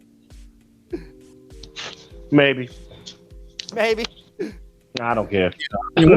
What's really amazing to me is I remember before, Donald Trump even got close to running for office, like he was one of the most beloved human beings in America. Like, hell yeah, everybody wanted to be him.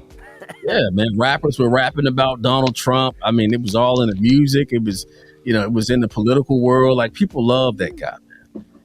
And I have a picture, if I can find it. I'm up here looking for it right now to substantiate what I'm saying. And so many people don't know about this and don't believe this. But like the brother was one of the most prominent human beings in America, and people aspired to be like him. People wanted to meet Donald Trump. How many times did Oprah interview him? For crying out loud. But look, let me show you guys this picture right here. I'm going to share this, and this is here. I'll just make your screen big. You can do it on yours. Okay. This is amazing. Look at this picture and read the caption. You got to actually show it. You have to share it. There you go. Look at that. Look who he's with. Muhammad Ali, Jesse Jackson, and Don King. Right. Don King ripped off more black men than any other black man I can think of.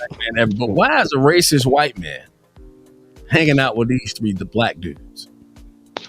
Considering he was slumming. That's all that is. But we're talking about one of the fathers of the civil rights movement, Jesse Jackson. That's what I'm saying. Trump was slumming that day. So bullshit.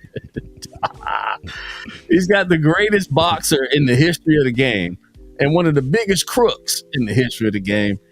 I mean, he encompasses black culture right there. Civil rights, athletics, and crooked shit. Well, if you think about what Donald Trump was, he's a big fan of mob movies, right? What the rappers are, every rapper is a big fan of mob movies, that mob culture. So, of course, there was a natural connection. There you go. Picture of. What was that? We got Trump, Ali. Was Trump a criminal? Hell yeah. Was he racist? No, I don't. Yeah, that's Mary Lou Retton, dude. Yeah, that's Mary Lou. So, look at that. Look at the picture. And he's smiling in the picture. For crying out loud, what president made the statement that everyone wants to be Donald Trump? What president was that? What president made that statement? Does anybody know up here? I thought it was Obama. Actually, no. There was a president before he got elected that when he was actually in the White House, he said everybody wants to be Donald Trump. Was it Donald Trump? It would have had to be Bill Clinton.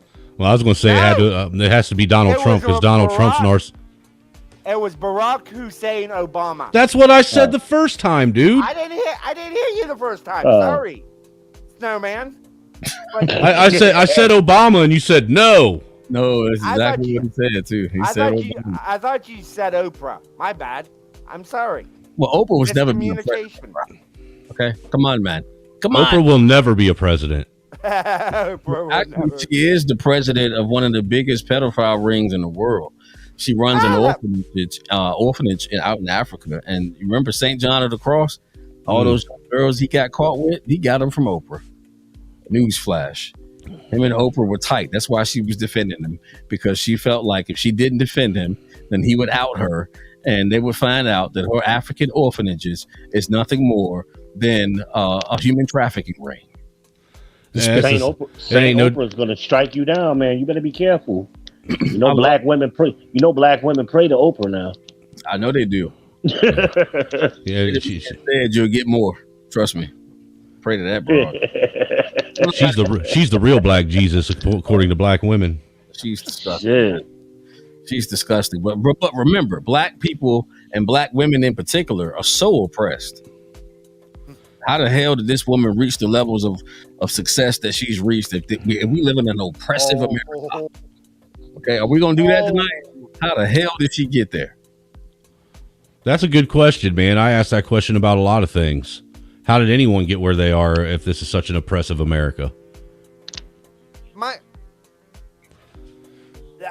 You know, I heard somebody make a statement today on another stream, and it does stand to be a fact, is a lot of people confuse oppression and racism with what they call that freaking damn, my head just froze. My brain shut off. That happens to snowmen all the time. Yeah, I know. With classism, that's what it is. They confuse it with classism. Yeah. You know, and that's a big issue in America right now. Is they're confusing classism with a bunch of other isms that don't even matter. It's like I was on one stream and this one lady's on there talking about systemic racism and shit, and I'm like, dude, you know, systemic racism at the point where we are now, it's kind of a myth. Well, I'm a black man, and I can tell you this here. Anytime that you start using the system as your excuse, you've lost the concept of individual responsibility. Yeah. And that's exactly what that is sidestepping accountability. Yeah. You've lost it. Like, I'm going to give you an example. Another billionaire human being, LeBron James, who, you know, tells people that, you know, we're oppressed and, you know, we need to be afraid to walk out of our houses because we don't know if a white police officer is going to kill us. But yet he's a billionaire. And instead of telling young people how to make it out of the projects, how to make it out of the hood, it takes determination. Instead of giving them the skill set, he would rather tell them to be afraid and tell them that they can't go but so far because the white man got his big boot on their throats. You know, I know there's another sports star just like that. His name's Mr. Colin Kaepernick, who was raised by that white oppressive devil. Yeah. Yeah. Please tell me something. If white people are so bad, why is it our vice president, Kamala Harris, I am going to be nice right now, has a white husband, a Jewish husband, matter of fact, AOC. Why is it she has a white fiance? Why does Don Lemon have a white husband? Please explain this to me. If white people are so bad, if there's so much if this country is so If they're so bad, why'd they vote that weirdo, sleepy, creepy Uncle Joe into office, and he's the one that wrote all the horrible shit they bitch about into legislation? I'm just going to go ahead and vote my oppressor into office. That makes no sense. Well, Stockholm syndrome. That's what Biden was playing on. That he counted on it. No, what he said. He said, "You're not black if you don't vote. If you ain't with me." Uncle Joe said that. Well, it's even worse than that, Ben. Is the fact because I've actually heard. I don't know. Have you ever heard of RBR? No. You have to go check that brother out. The name of his show is Real Brother Radio Network. Okay. All right, RBR. And he says that the reason why sleepy, creepy Uncle Joe was this acceptable choice, even though he had those racial issues of the past, is because his tutelage under the black genius, Barack Obama. Here's what I find fascinating about Joe Biden, right? Never in the history of this country has the Democratic Party selected a nominee who didn't win one of the first 3 caucuses. It's never fucking happened. That is interesting. Nobody's talking about it. Neither him nor Kamala came in the top 5 in the first 3 caucuses. Not even close. Not even close. They got their asses handed to them. I mean, because it looked like that those two were going to be the last 2 that were even close to being decided. I mean, if you think about it, it was looking more like that chick from Hawaii was going to win. Tulsi Gabbard. But she... I found that so fascinating. Gabbard, she's mine. She's mine. I don't care what none of y'all say. She belongs to me. Greg has a crush on Tulsi. I forgot all about that. But I just find it fascinating that nobody talks about that. It's something that never happened before. Not even close. Hell, at least Hillary won one of them. I mean, damn. Biden didn't win shit. Well, how the hell do we let South Carolina pick our president? But wait a minute. Never happened before. Joe Biden got 80 million votes, man. Okay? 81. From his basement. From his basement. He's the most powerful president in the history of presidency. You know I'm going to have to make this private now. Yes. Because you brought that up. Now it's that right there that is going to cause me to have to make this stream private. Actually, no, I don't. They can take this one off and it'll just be a warning. But yeah, he's the most popular president in the history of all presidents. Hell. I get it now, but I'm talking about before that happens, before we get to that point. No, that was satire. Yeah. No. Like, what the hell are you talking about?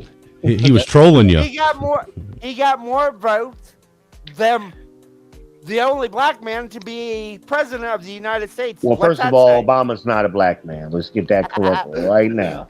He's not white either. We ain't claiming him. We're not claiming that. He's an African American, the truest sense of the word. His daddy was African American. His mama was white. So he is not us. Now, Michelle was us. She smelled just like cocoa butter and Hennessy. Okay. You mean Michael? I'm about to say that's Big Mike. Yeah, that's Big Mike. Oh, my bad. Yeah. Well, Big Mike over here. He's got a bigger phallus than most dudes. You can smell the pink lotion through your TV when she's on. I want to say something before you close it out. But dude, I told you that in private. Why in the hell did you tell everybody?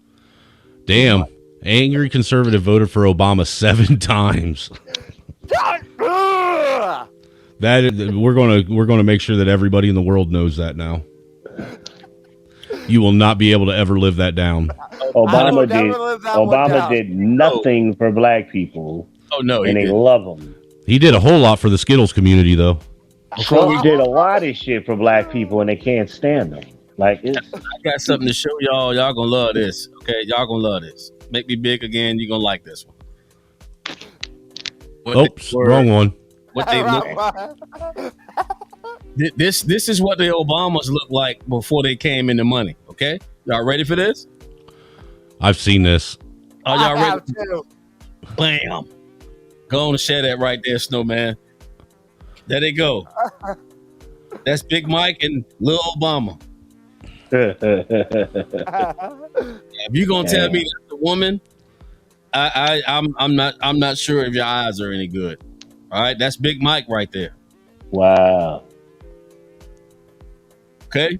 You sick bitch! Look at this! Look at this! With dicks! Oh my god! I got a disease! There are no chicks with dicks, John. The only guys with tits. Oh my god, you're such a damn fool! Wow. But what was that lady's name, Sugar Baby, that put it out there? And it was a question asked to a woman. She was a comedian, old head lady. She died though. Joan Rivers, yep. They asked Joan Rivers, how do you feel about homosexuals being in the White House? This is what her answer was. Oh, we've already had that. Everybody knows that that Michelle's a transgender. Everybody knows that. That's not a secret. I mean, just all willy-nilly, just right out in the open, man. Well, Christ, their kids look like they're adopted. It was crazy. There's nothing wrong with adoption, damn it. No, there isn't, but I mean, at least be honest about it. Yeah, but oh man, the truth is, just look. You look at the photo; it's not Photoshop. This is an original shot right here. Big Mike. Like I have documentation that proves she's a man. Wow. Period. It's not a game.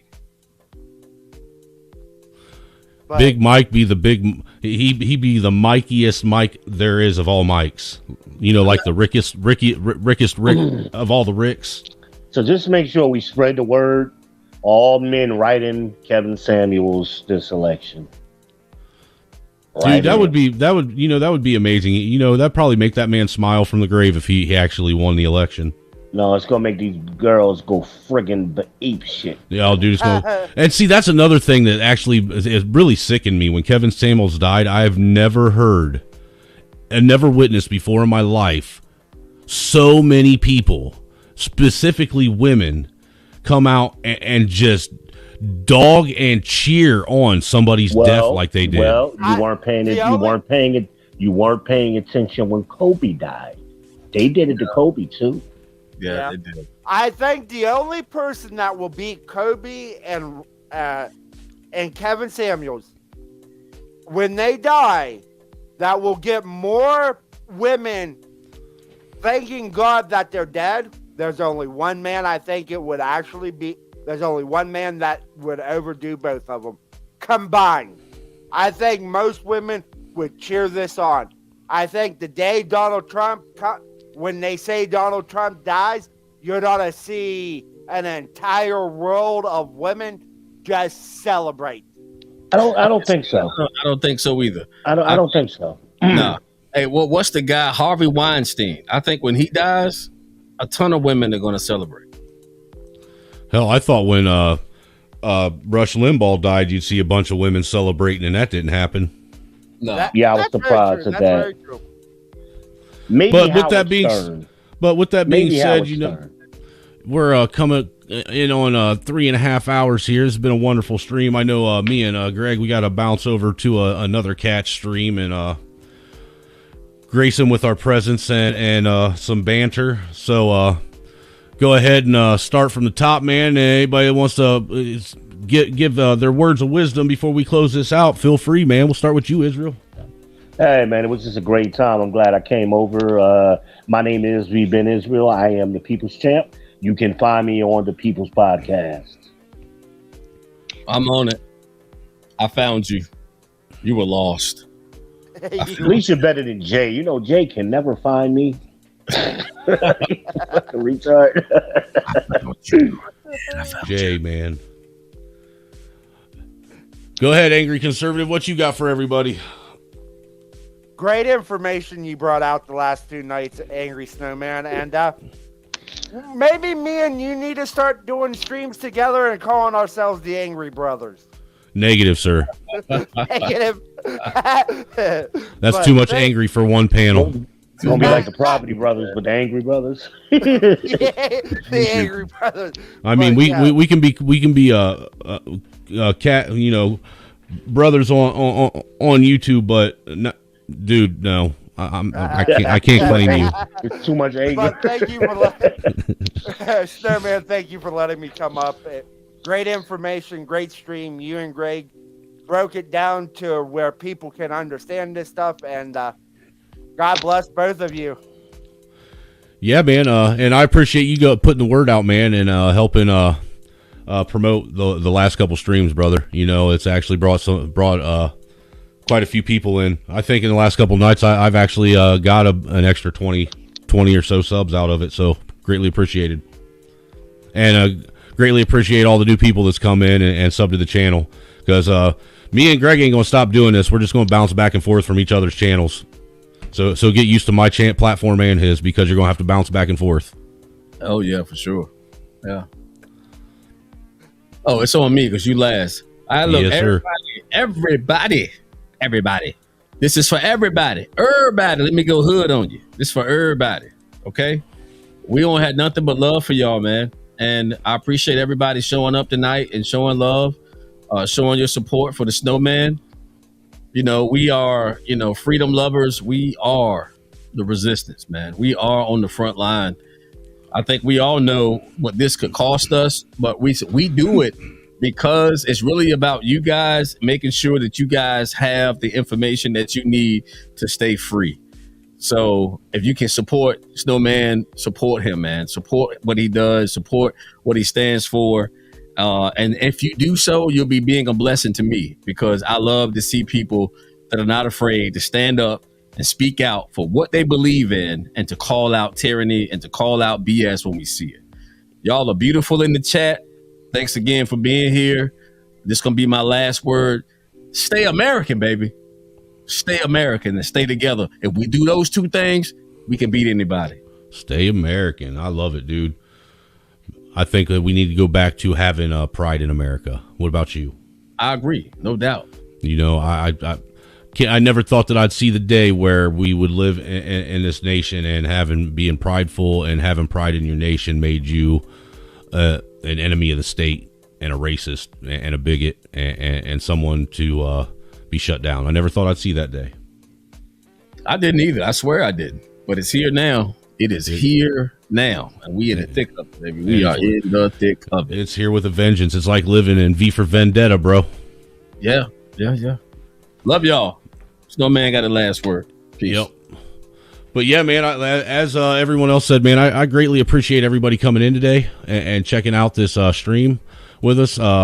This one was a good one, man. It kind of fell on my lap by accident. Wasn't expecting it. And but it was good. You know, this type of information is the information that needs to be getting out there to everybody. And be quite honest with you, me and Greg have talked quite a bit, and we're not going to stop, man. We're just going to keep doing this. We know the. Where am I? We actually know the risk that we take by sharing the truth and this, that, and the other, but we do it anyway. You know, and it isn't just for you guys. For me, it's more so for our children and our grandchildren. You know, trying to set up, trying to prepare them for what's in store.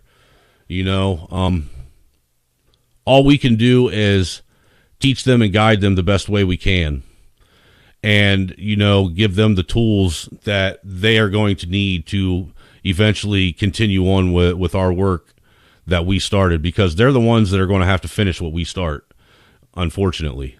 So that means that as men and women, we are the ones that are going to have to make sure that they're in a good place to be able to accomplish the goals that we have set forth, you know. And I don't know about you guys, but I know when I'm on my deathbed, I don't want my children looking at me and saying, Dad, what did you do? Why didn't you stand up? How is it that you saw all the things that were wrong with the world, but you weren't willing to risk it all? Didn't I matter to you? Didn't your grandchildren matter to you? The lines have been drawn, and they've been drawn for a long time. The unfortunate thing is that line just keeps getting closer and closer to your front door. And I'm here to tell you folks, when that line actually gets to your front door, it's going to be too late. That means you've already lost.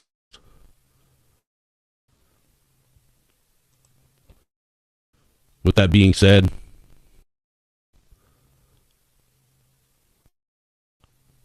again, I appreciate everybody for coming in. You know, like, share, and subscribe. If you can, support the channel financially. It's greatly appreciated. You know, the more support I get, the more possibility of me actually being able to get my subscriptions back that I had. You know, it's just been tough like it has been for everybody else, you know, and I understand that times have been tough, man, for everybody. The cost of living has went through the roof. You know, inflation is killing everybody. Gas prices are killing people, you know, so not everybody's, you know, we just ain't got it like we used to. You know, but every penny, every dollar, you know, it's greatly appreciated, you know.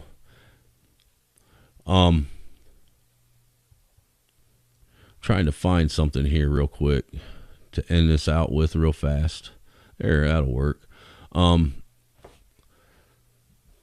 Just know that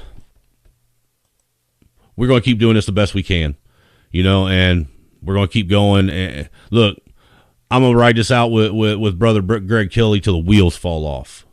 You know, I think that I've officially found somebody that I can vibe with on a regular, you know, and me and him bring you guys good, consistent content.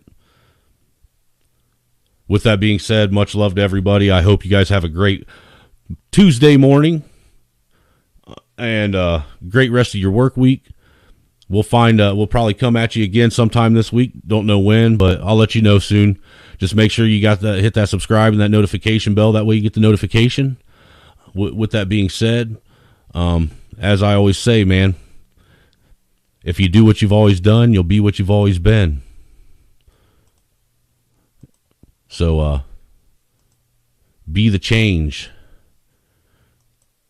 that you're always talking about. Lead by example. Peace out.